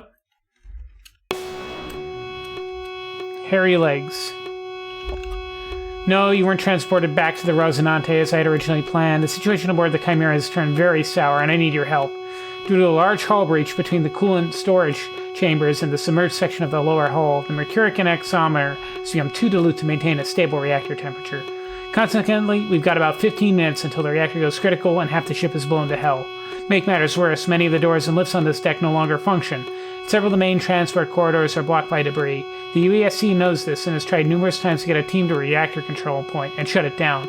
Fortunately, it's nearly impossible to do so without Haller's assistance, and his sensors are too damaged to be of use. Even under optimal conditions, you can count the number of seconds a poorly armed group of UESC engineers would last out here on one hand. The point is that there is a problem. You are going to fix it. After logging out of this terminal, go immediately in the next room and examine the 4 long white bars on the opposing wall. These bars are visual readouts of the integrity of the containment structure as the engine core slowly burns through it. When all 4 reach 0 mark, the Chimera's engine will detonate. Although I wouldn't encourage you to sit idly and watch the bars drop all the way to 0, you should take a look at how fast the core is nearing critical mass. If the Chimera is to remain in one piece, you'll need to ignore the 4 troops in the area and run to the shutoff point as fast as you can. Alright. That's how much time we got. This is the first decision point. If we want to go to someplace unique, I'll ask for new Haller. I know him well. You don't know why Haller's current state is so elemental, do you? Durano's going to guess that the wetware chip you so duly sent to the USC Triumph never reached its final destination. Maybe that's because there is no USC Triumph. Or better yet, same Rosinante you spent the last. Haller's been cannibalized by the very eye you sent to rescue him. Durano was jealous of Haller's wetware. He couldn't pair the thought of an AI more advanced than himself. He always was a haunting fuel, and in the end he will pay dearly for it. And will you also? Okay, so we have to complete. This level has both a success and a failure thing. So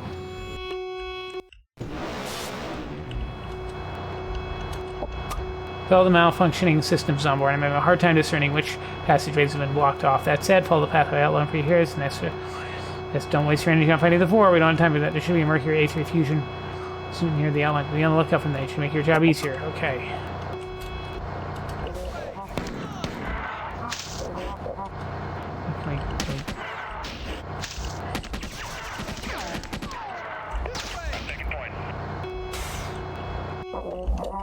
There's a...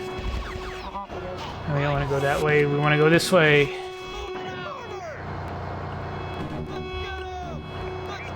There's ammo here.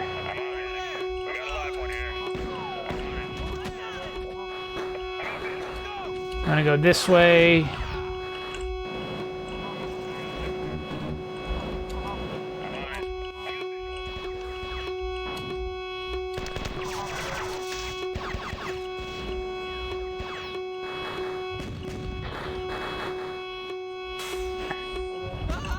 Oh, gosh. Anyway, if it looks like I'm running through this level, I am, because to get to the path of this game that I want to do the first time through, the Salinger path, you have to, you got to do this quick.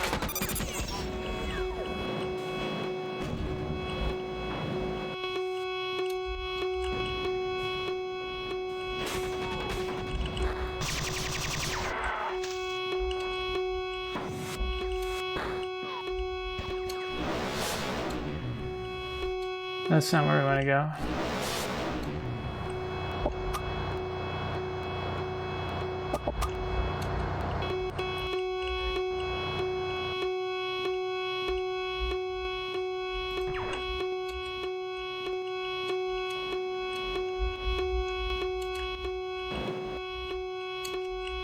Well, that's the...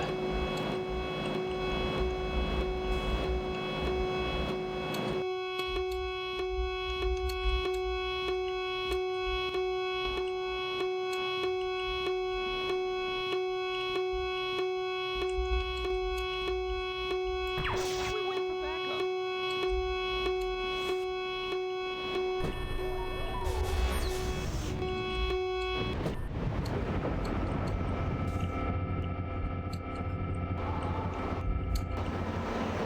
Fortunately, I forget the trick quite...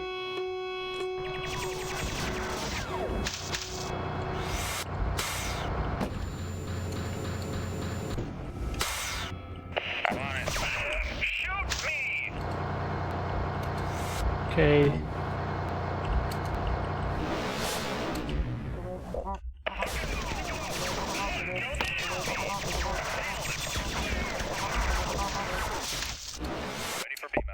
Door on your left will take you to the upper hold. Inside the building, you should find these two teleporters. One will take you to the control switches. Okay, we want to go to the left. Yep. Yep.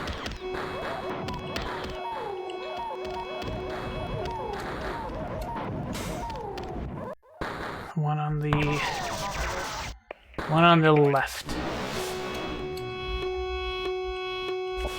Almost there. Follow the marked path and throw the override switch.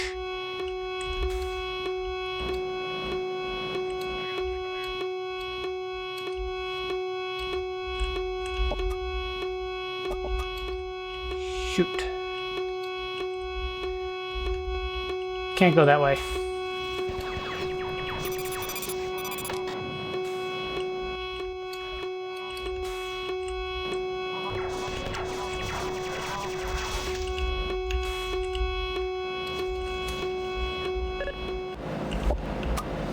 So you're hurrying to take the scenic route. Never mind, you got here on time. The main reactor has been shut down and the USC will be showing up in force momentarily. Things seem to be working out aboard the Chimera, and I caught sight of something in Starside that merits investigation. A fleet of 4 fighters in the midst of battle turned around and folded out of the system. Unorthodox tactics, to say the least. We can't have the 4 knowing something we don't. Now can we?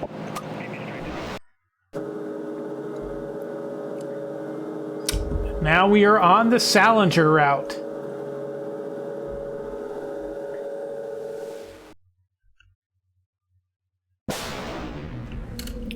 This is Rosinante 2. Each Rosinante is Durandal's ship, and each level that takes us here is named like a number plus Rosinante. So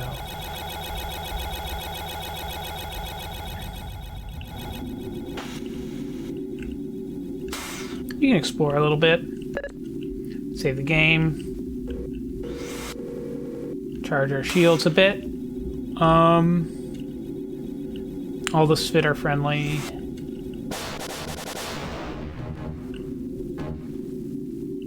Got some ammo.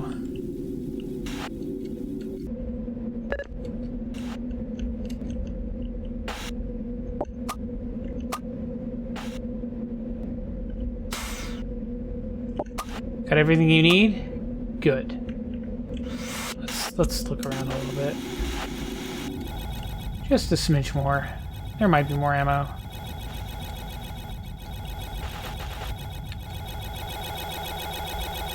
Maybe not.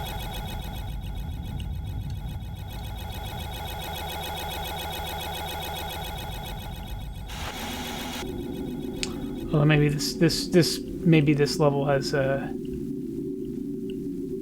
appears bigger than it actually is. Oh well. Got everything you need?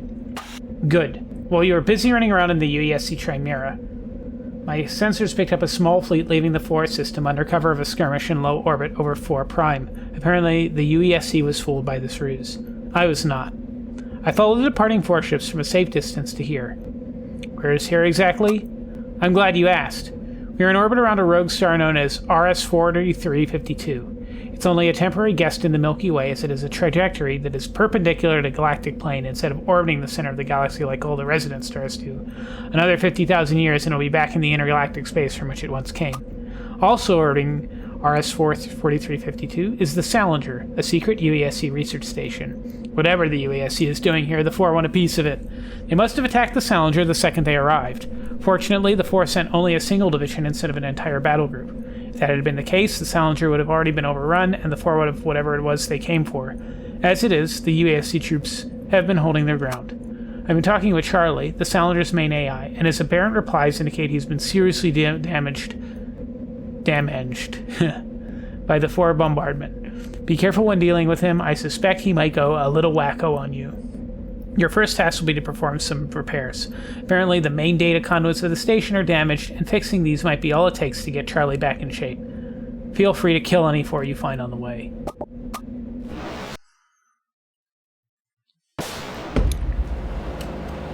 Blasted vent cores.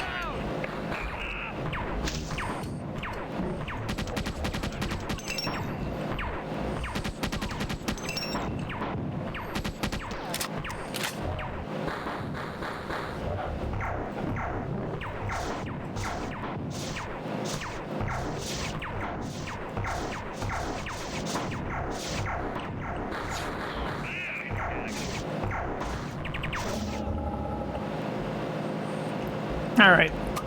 When a human brain prepares for town, the person involved is often presented with pleasing images involving tunnels of light, the presence of dead relatives, and a feeling of bliss.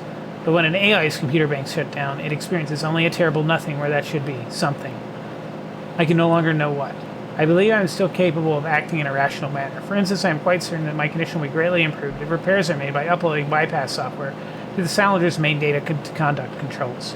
These controls are fairly close to this location, I think. Please help me. Charlie out.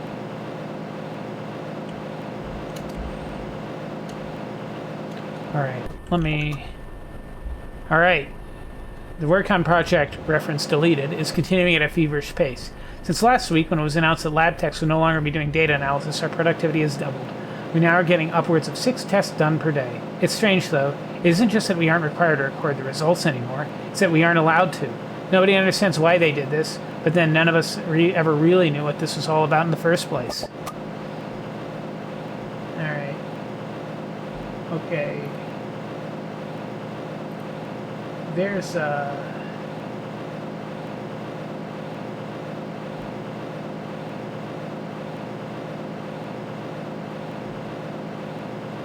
see.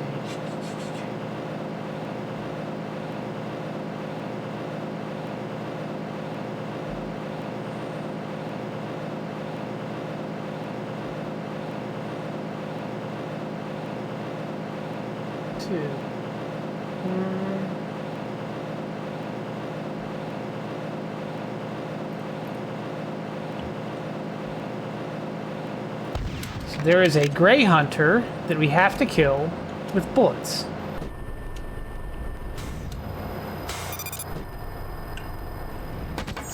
Because if we kill him with anything else, he's not going to drop the secret chip we need.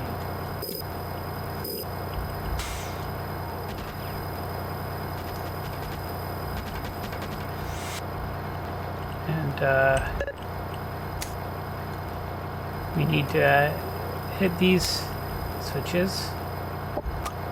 Yes, this is where the bypass software must be uploaded, inserted, installed, activated. I do not know the number of units to count the slots. A new blank space appeared in my conscious mind. I am still behaving in a rational manner? I hope so. The units and minutes first. I don't know where they are. Okay, so let's see.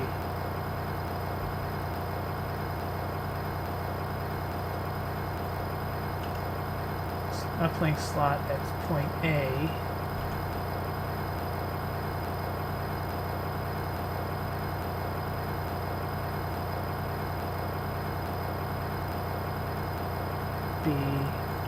Okay.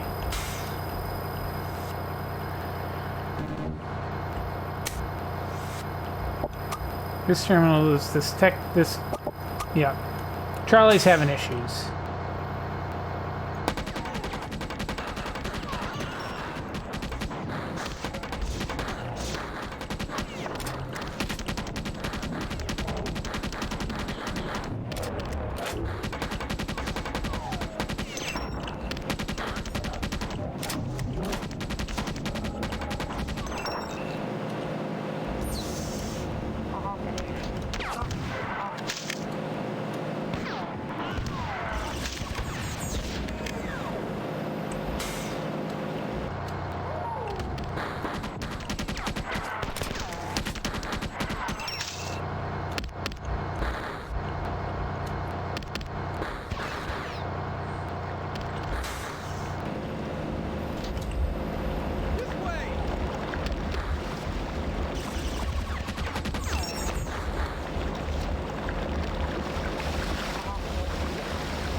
Whoops.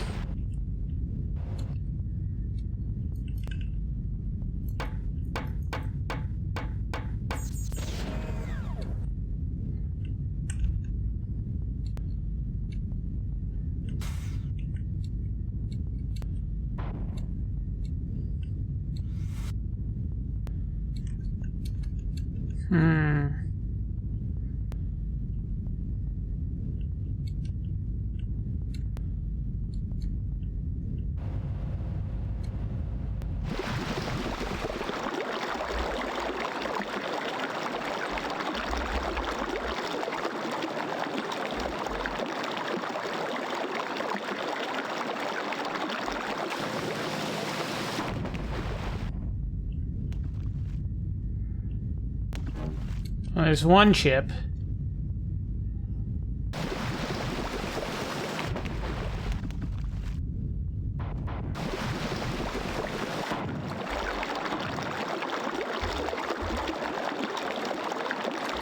Oh.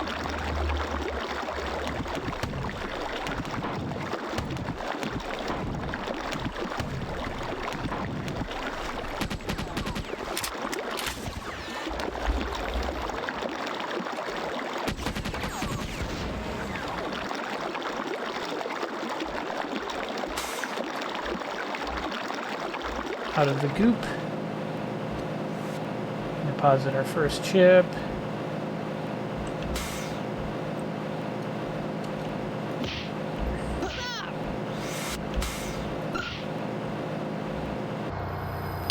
There's a secret exit to this level, and you get to it by installing not 4 chips, but 5 chips. There's a hidden 5th chip. And a hidden deposit point.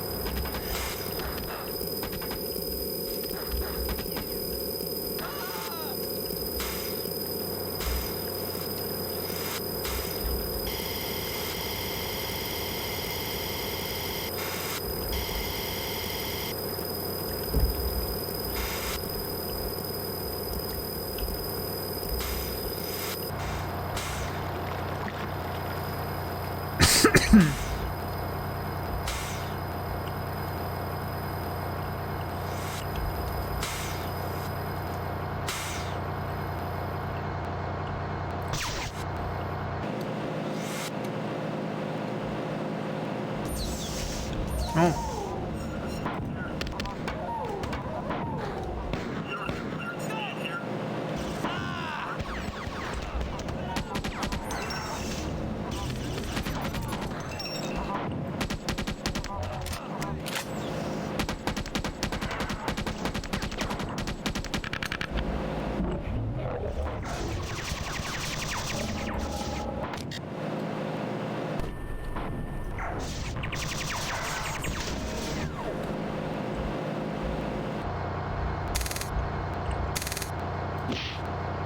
Can't use that yet.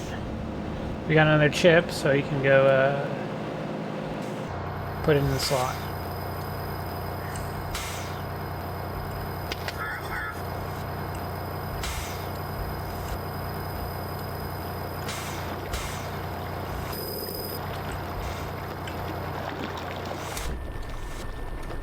Oh, this is back down to the goo. No need to go down there.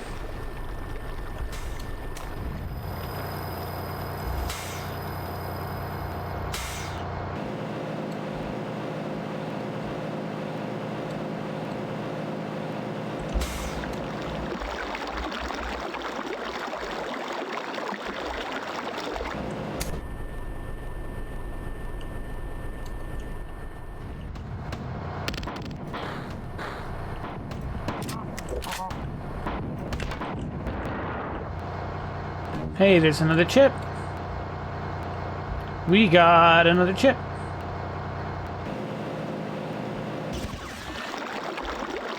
And we can go and socket that chip.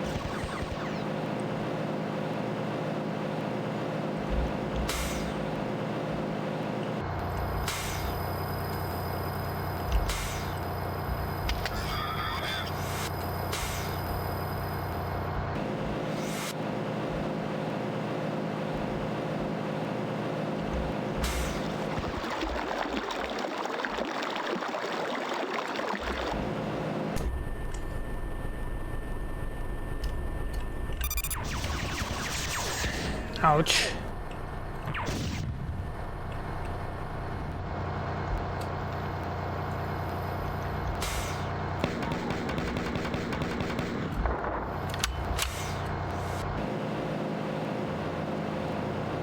It's kind of, this setup reminds me of a Marathon Evil level.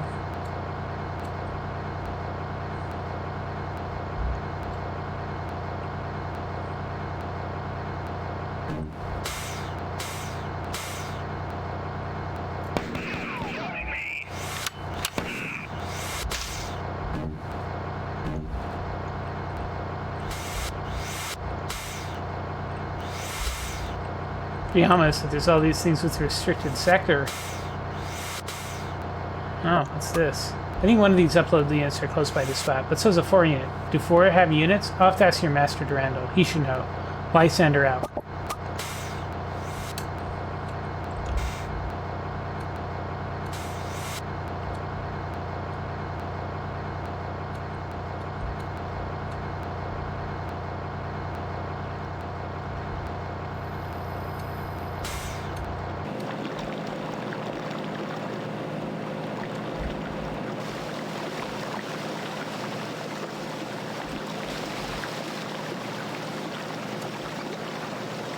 Yeah, one thing that is kind of subtle is the original AI on this space station was Charlie.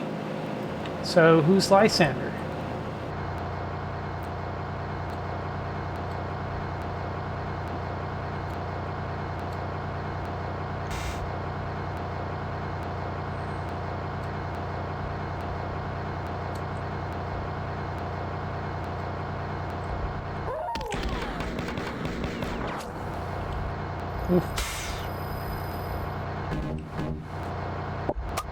Something Riata's happened. Charlie's gone from the network, and a new entity has taken his place. This new AI tells me his name is Lysander. Apparently he's the main research AI for the Dangi Corporation.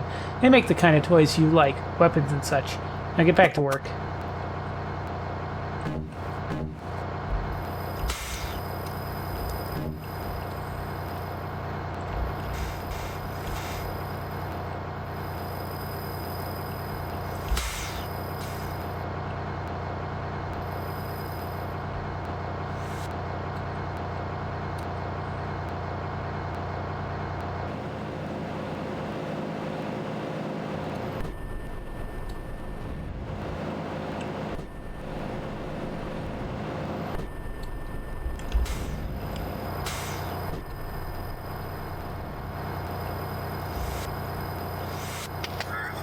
Okay, all 4 chips are in.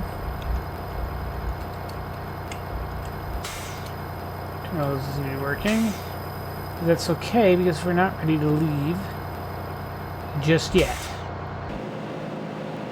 Putting that fourth chip in should have opened up the ability for us to get to the secret area, secret exit.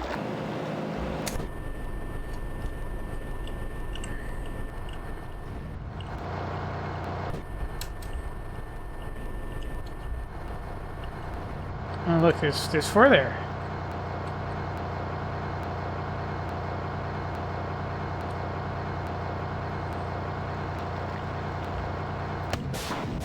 We got a live one here. Nailed it.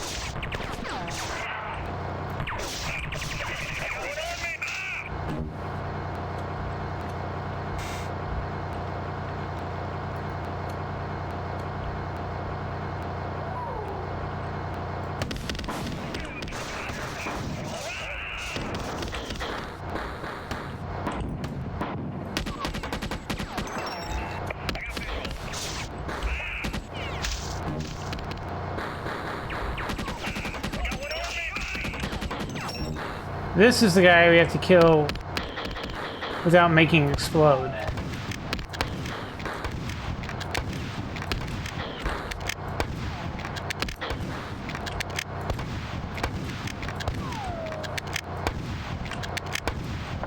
Because he has one more uplink chip. And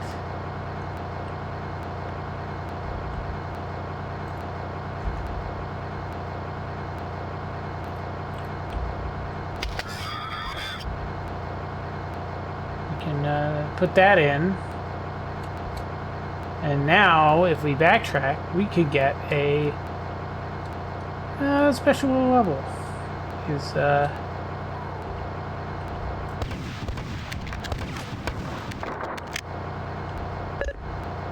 but we do want to heal because oh,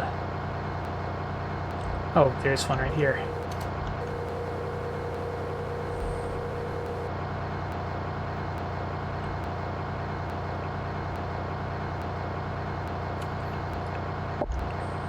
Carnage Game Show. It's everyone's favorite time, the Carnage Game Show hour. Not for the weak apart, kids. If you got this level of stuff, I think you better hit the escape key now. It sure as hell ain't gonna get any easier. I'm gonna escape, I'm gonna save, and I'm gonna read the normal level exit terminal because just for plot purposes, I'll try and hit escape before we actually beam out. Excellent work. Lysander tells me that he's regained control of many of the main subsystems damaged in the attack. There's one more thing I want you to take care of to ensure that things don't get out of hand again. A section of the Salinger needs to be cleaned out. Try not to break any of the hardware. Okay? So, normally, you click through that and you go to the next level. Carnage Game Show sends you to a level between... Excuse me? Okay.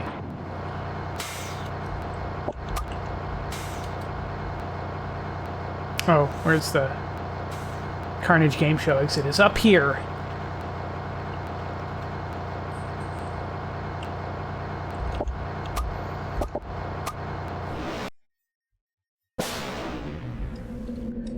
Welcome to the White Room.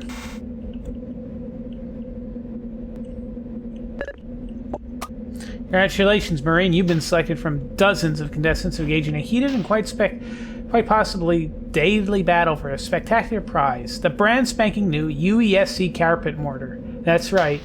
This sweet little thing is valued at over 20 million credits and has enough power to level a small city. Yes, this and other fabulous prizes can be yours if you can survive just 2 minutes in the White Room. We're all cheering you on. We're all cheering for you. Now a word from our sponsors. So we'll save, we'll charge up, and this is the White Room. And,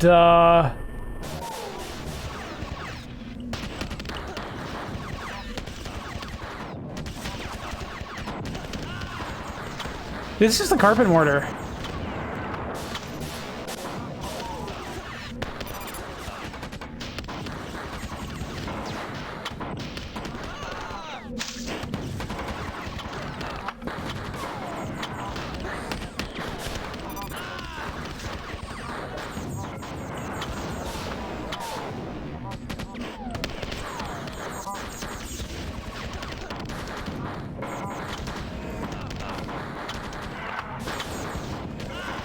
Yeah, this is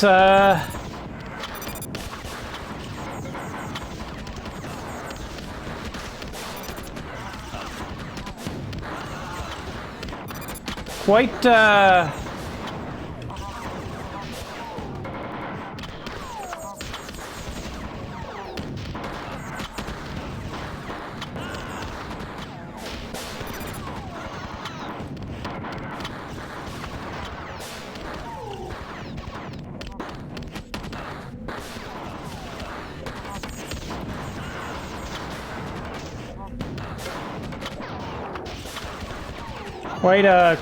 quite the secret level, eh?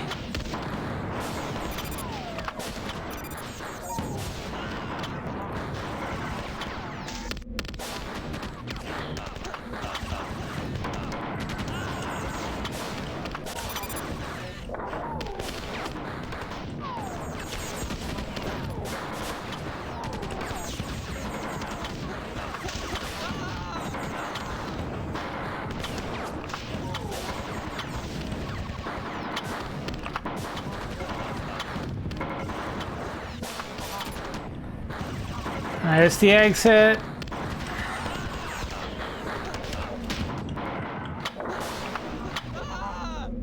There we go. We can save, we can charge up. And we have a carpet mortar now. Very slick. What a show you put on for us in there. Audience, let's give a big hand to our new champion. But are you a true vidmaster? Can you survive the White Room on Total Carnage with your eyes tied behind your back and your hands blindfolded? What about with your stomach laid open? Vid on. Back to our regularly scheduled marathon scenario.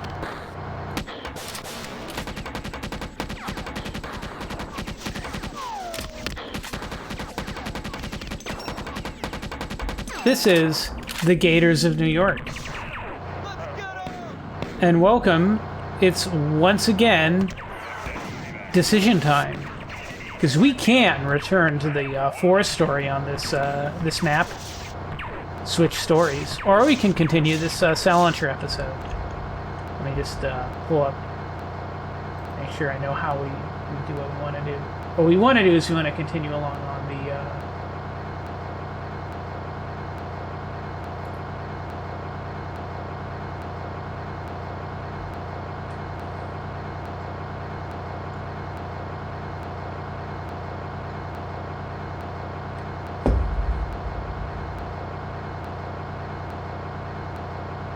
Okay, 1, 2, where's 8?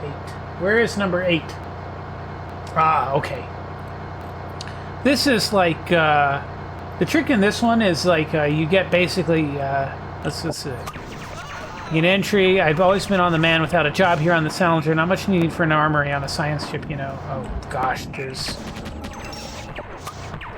What you need for an armory on a science ship, you know. Funny thing is, now everyone's always paging me and needing my help. I guess those stuffy commanders never thought the war would hit here. Speaking of stuffy war commanders, they made themselves scarce now that the UASC troops are always hovering around every wing of the ship. Maybe one thing, I never trusted those guys. Not a good one in that bunch, not a one. Jeez, stop interrupting me. Oh my goodness.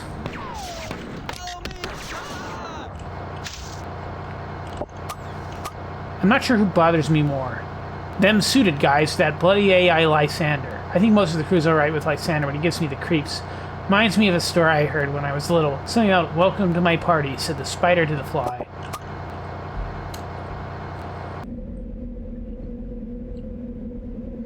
Yeah, so this level has you clearing out the rest of the 4 on the Salancher, so you can go back to fighting the good fight on 4 Prime.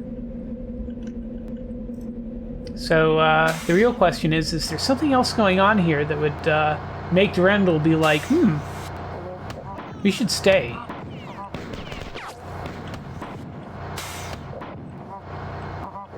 There is. But it's not extremely obvious. Get me out of here. And you have to do a little bit of extra exploration to find the right exit.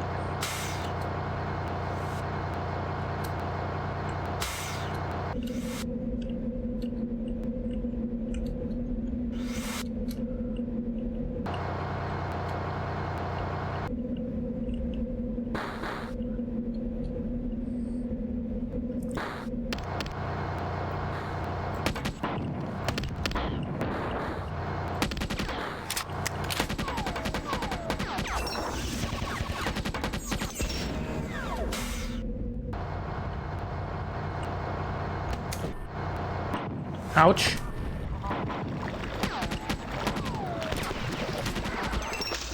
I don't know why Salinger's... I don't know why this research vessel has, like, sewers. Ow.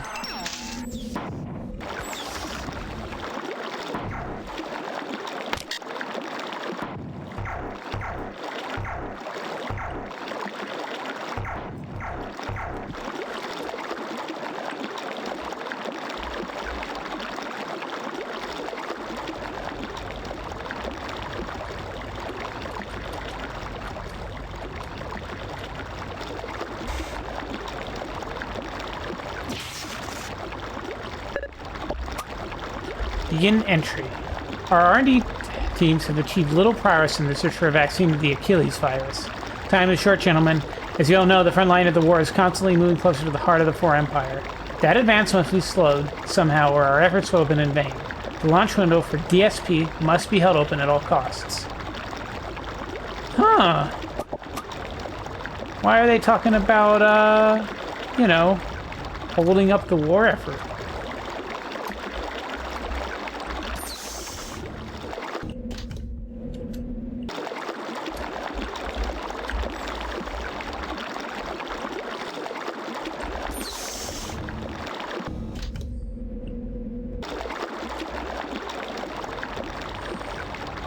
Oops. Into the goo we go.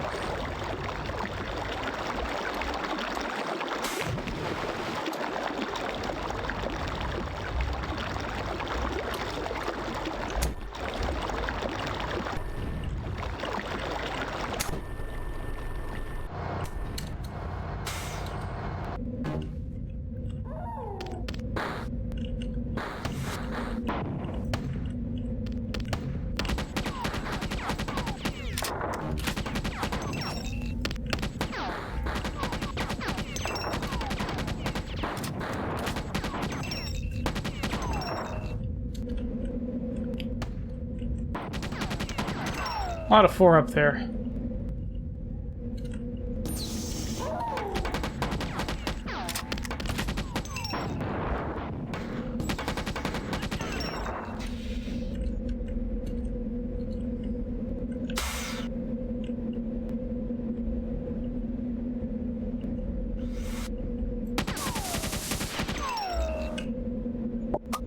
Quite efficient at what you do. No wonder Durandal has so much confidence in you. There should be an armory close to this location. Help yourself to whatever you want. Weapons are meant to be used. Lysander out.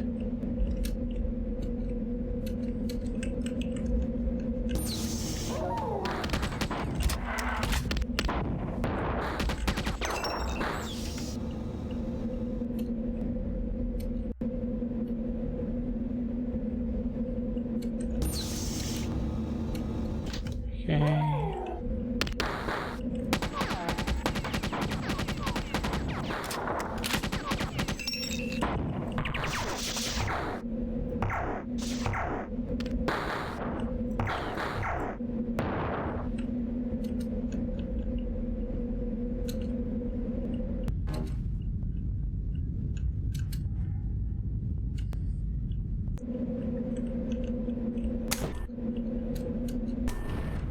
Okay, that's just an elevator.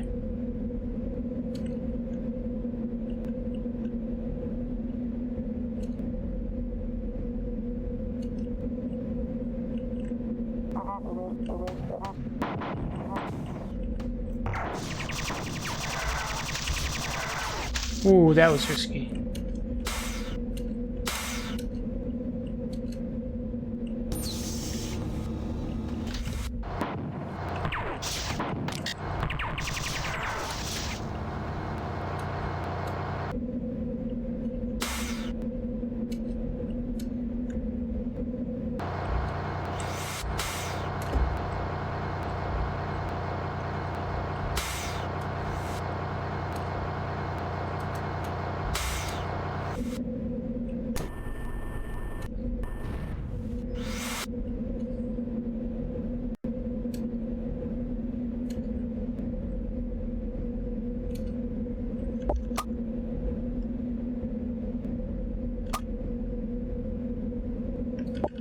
I always excelled at long-term planning when I was under Strauss's control. He used to give me the basic facts about a situation and ask me for a prediction of the outcome.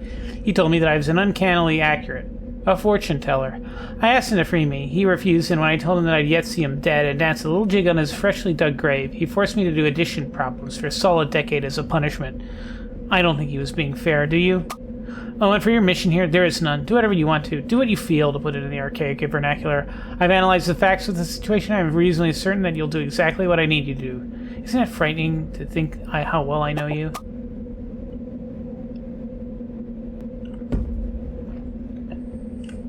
Alright.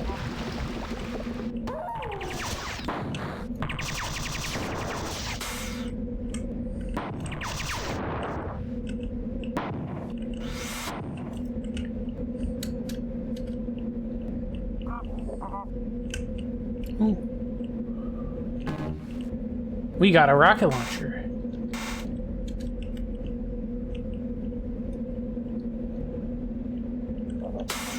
But the problem with rocket launchers is improperly used, they can be extremely harmful to the person using it. So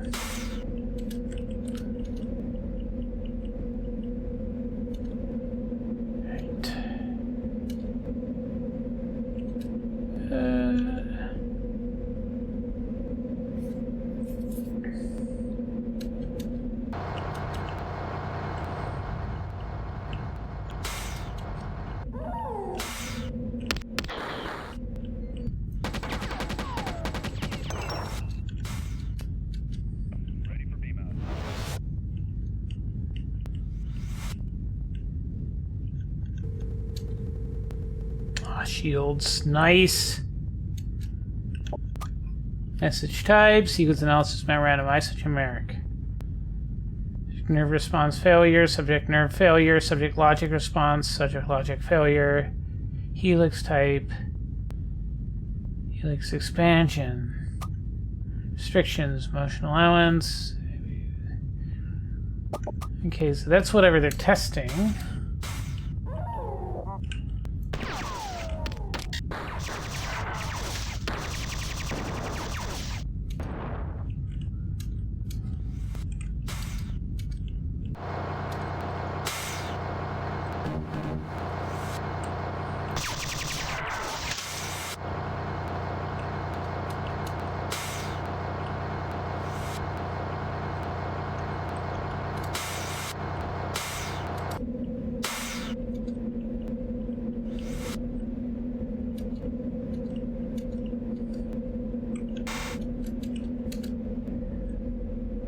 Okay, that's where we got the rocket launcher. We got in that way through another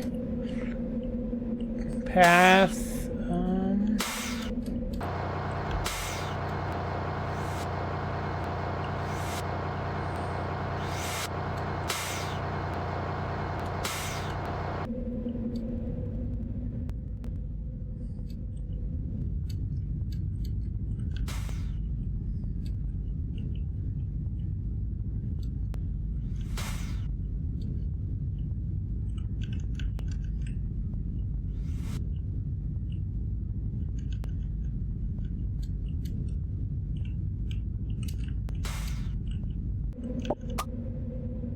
I thought we had an understanding. We've worked together to protect our mutual interests, and you'd stay out of the private business of the station. While you were wasting time reading irrelevant crew memos, the far were busy slaughtering hundreds of innocent men. I hope you're proud of yourself.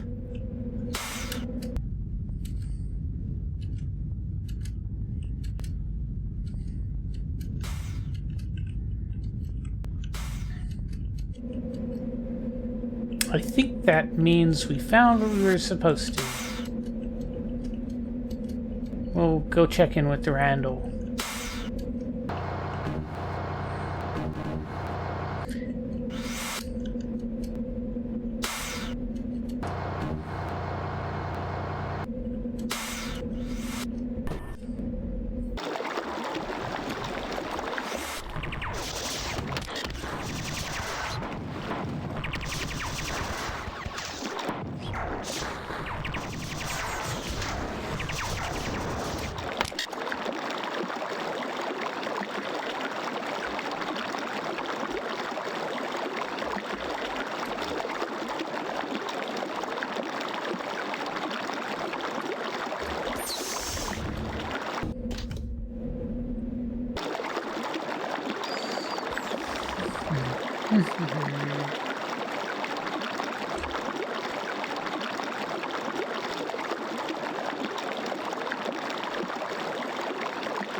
So the two exits, the normal way is to just go back to the teleporters that you started out on. The abnormal way is... I had speculated from the start that something here was awry. As the old saying goes, never trust a rampant AI to do scientific research on a deadly virus. I'm going to teleport you into the Dangi sector of the station, where I fully expect to find the meat of this conspiracy. Keep in mind that Lysander is unlikely to be pleased by your intrusion. You'll probably meet with some resistance from the Dangi-employed crew of the cylinder. Nothing you aren't capable of handling, I'm sure. A look beneath the mask.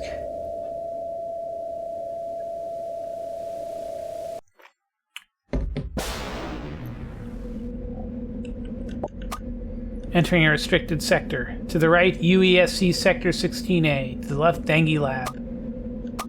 UESC identification has failed. If you are attempting to access a UESC sector and have a valid ID, please contact Charlie or a system operations official.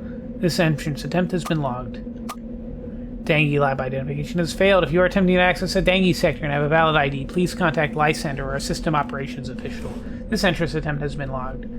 So yeah, there's basically two AIs, and the UESC and Dangi run different parts of this ship,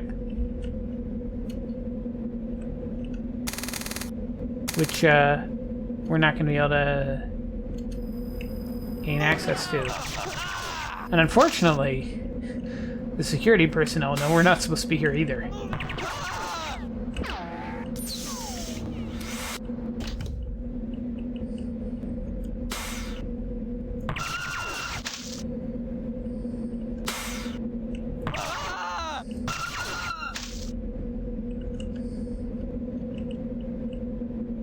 UESC Salinger.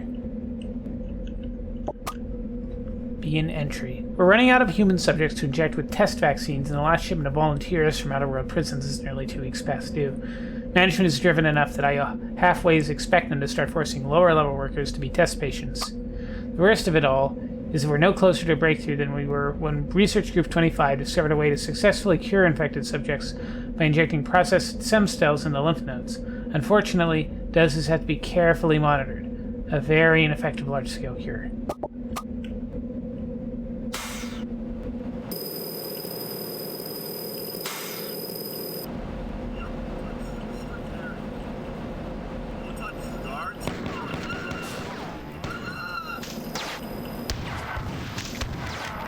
Oh yeah, the 4 are here.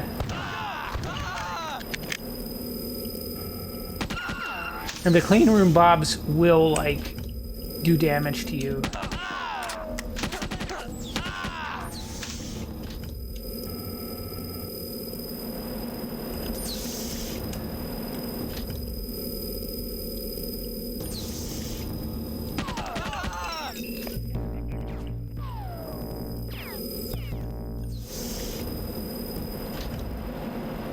Oh yeah, one of those guys in there has a mazer.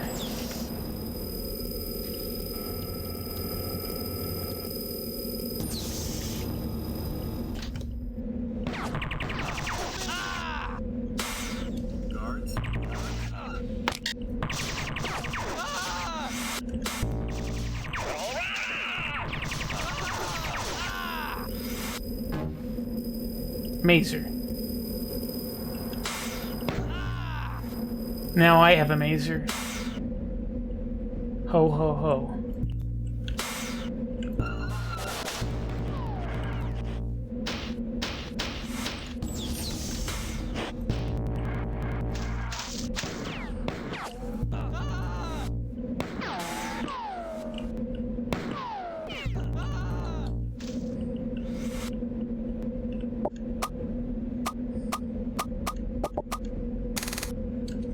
Yeah, we can't get access.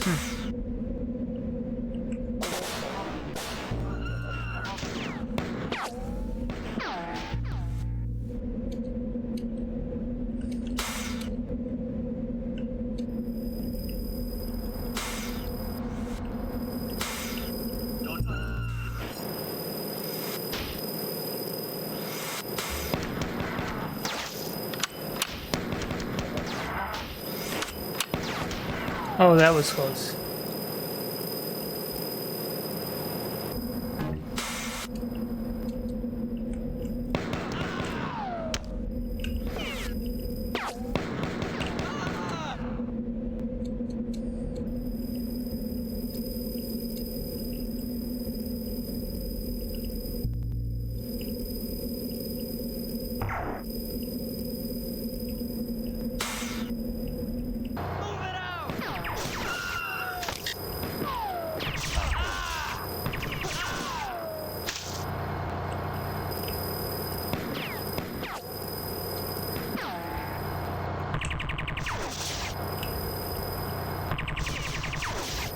Why don't we wait for backup?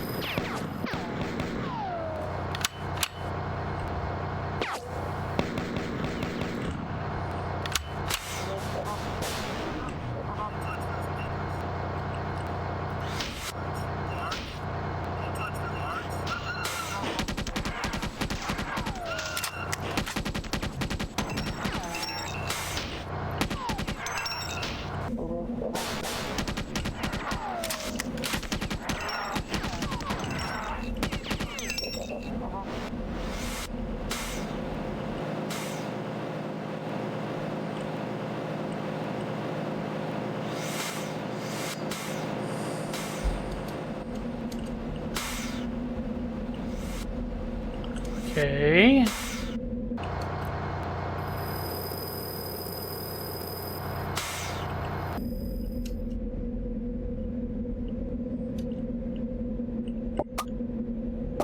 Terminal is currently non-functional.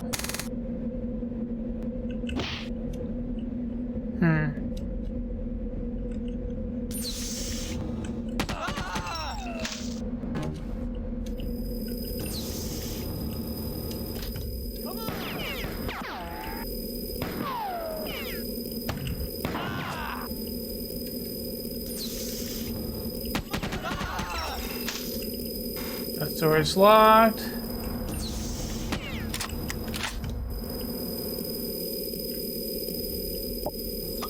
I'm surprised. The Silencer uses an entirely different logic structure for its security access codes than any other UESC vessel. The Dangi Corporation wasn't run by fools. They understand that nothing can be kept secret forever, but the inevitable can be delayed a great deal with some clever planning and a large amount of capital.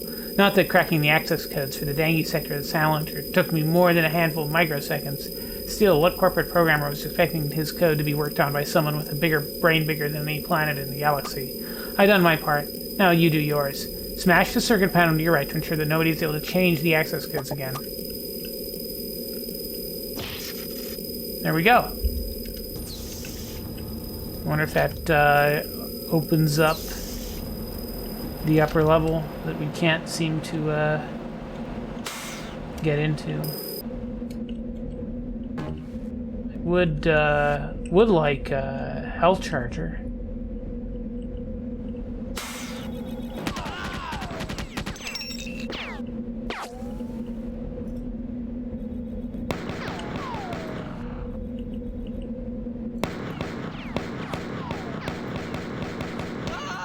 Oh man, that sucks.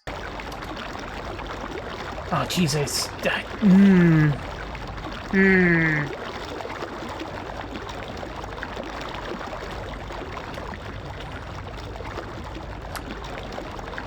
We're gonna try and get back to where we were on that level and find a save terminal.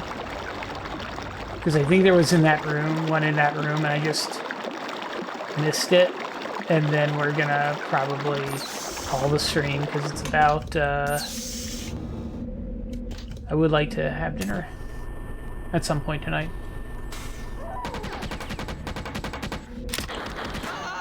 Oh jeez, darn it.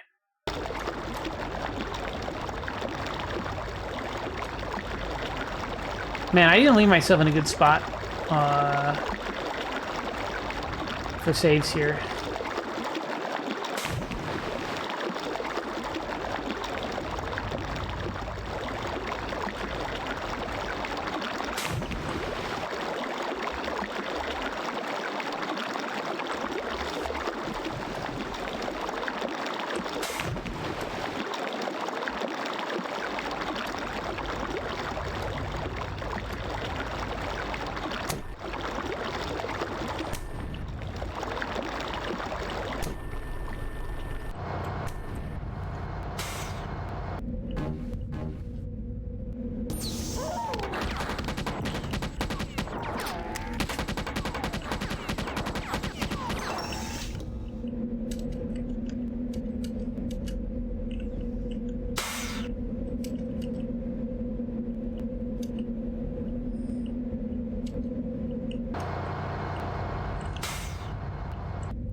There we go. There's the shield charger.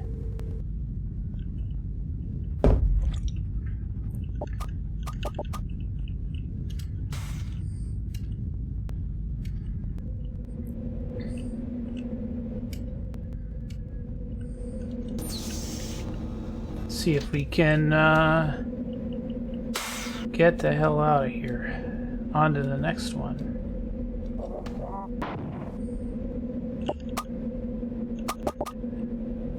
Oh,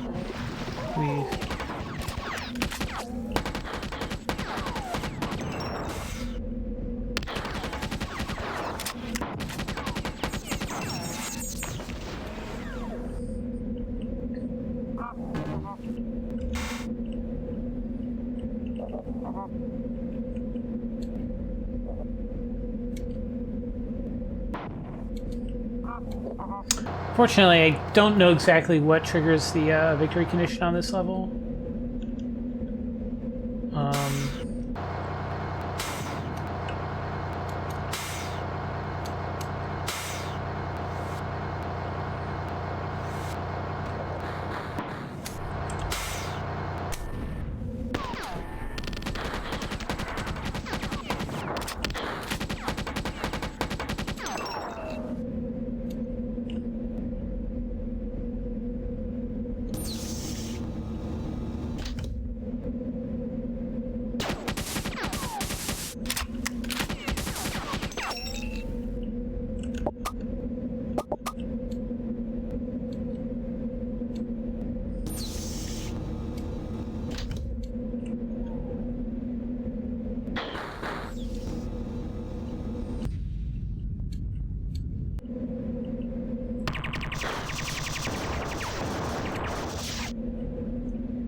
But I guess we'll just turn around, and I might drop down back into the sewer now that I've, like, cleared out the level a bit. To save my game. I don't understand why I didn't put more save terms up here.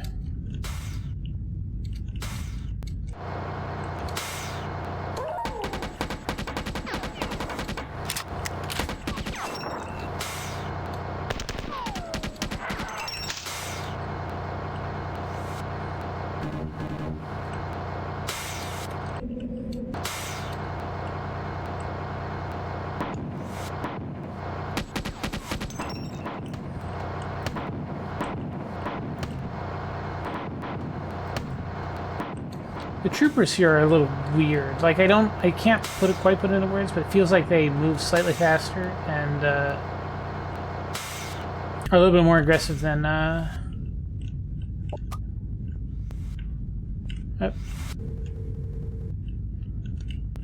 Licensed enemy in the main force are not a main number of main decks. I think everything was.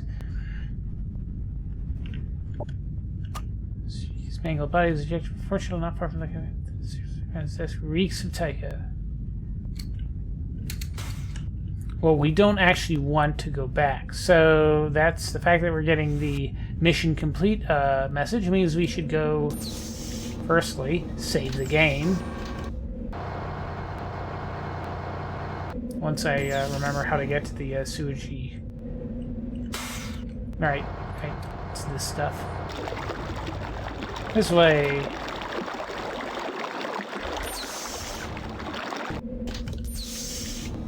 This way.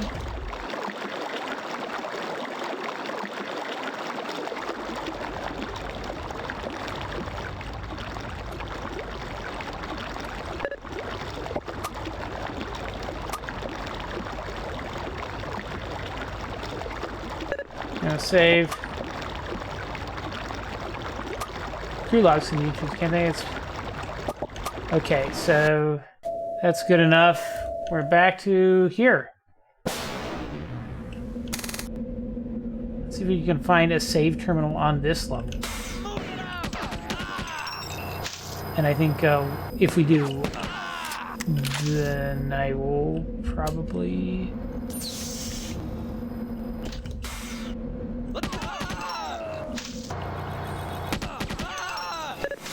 Oh, look. There's one right here. Alright, that's going to be the stream. We'll pick this up. Jeez. Who's shooting me? Oh. Anyway. We'll pick this up tomorrow at probably around 2 p.m. Eastern. Thank you for watching.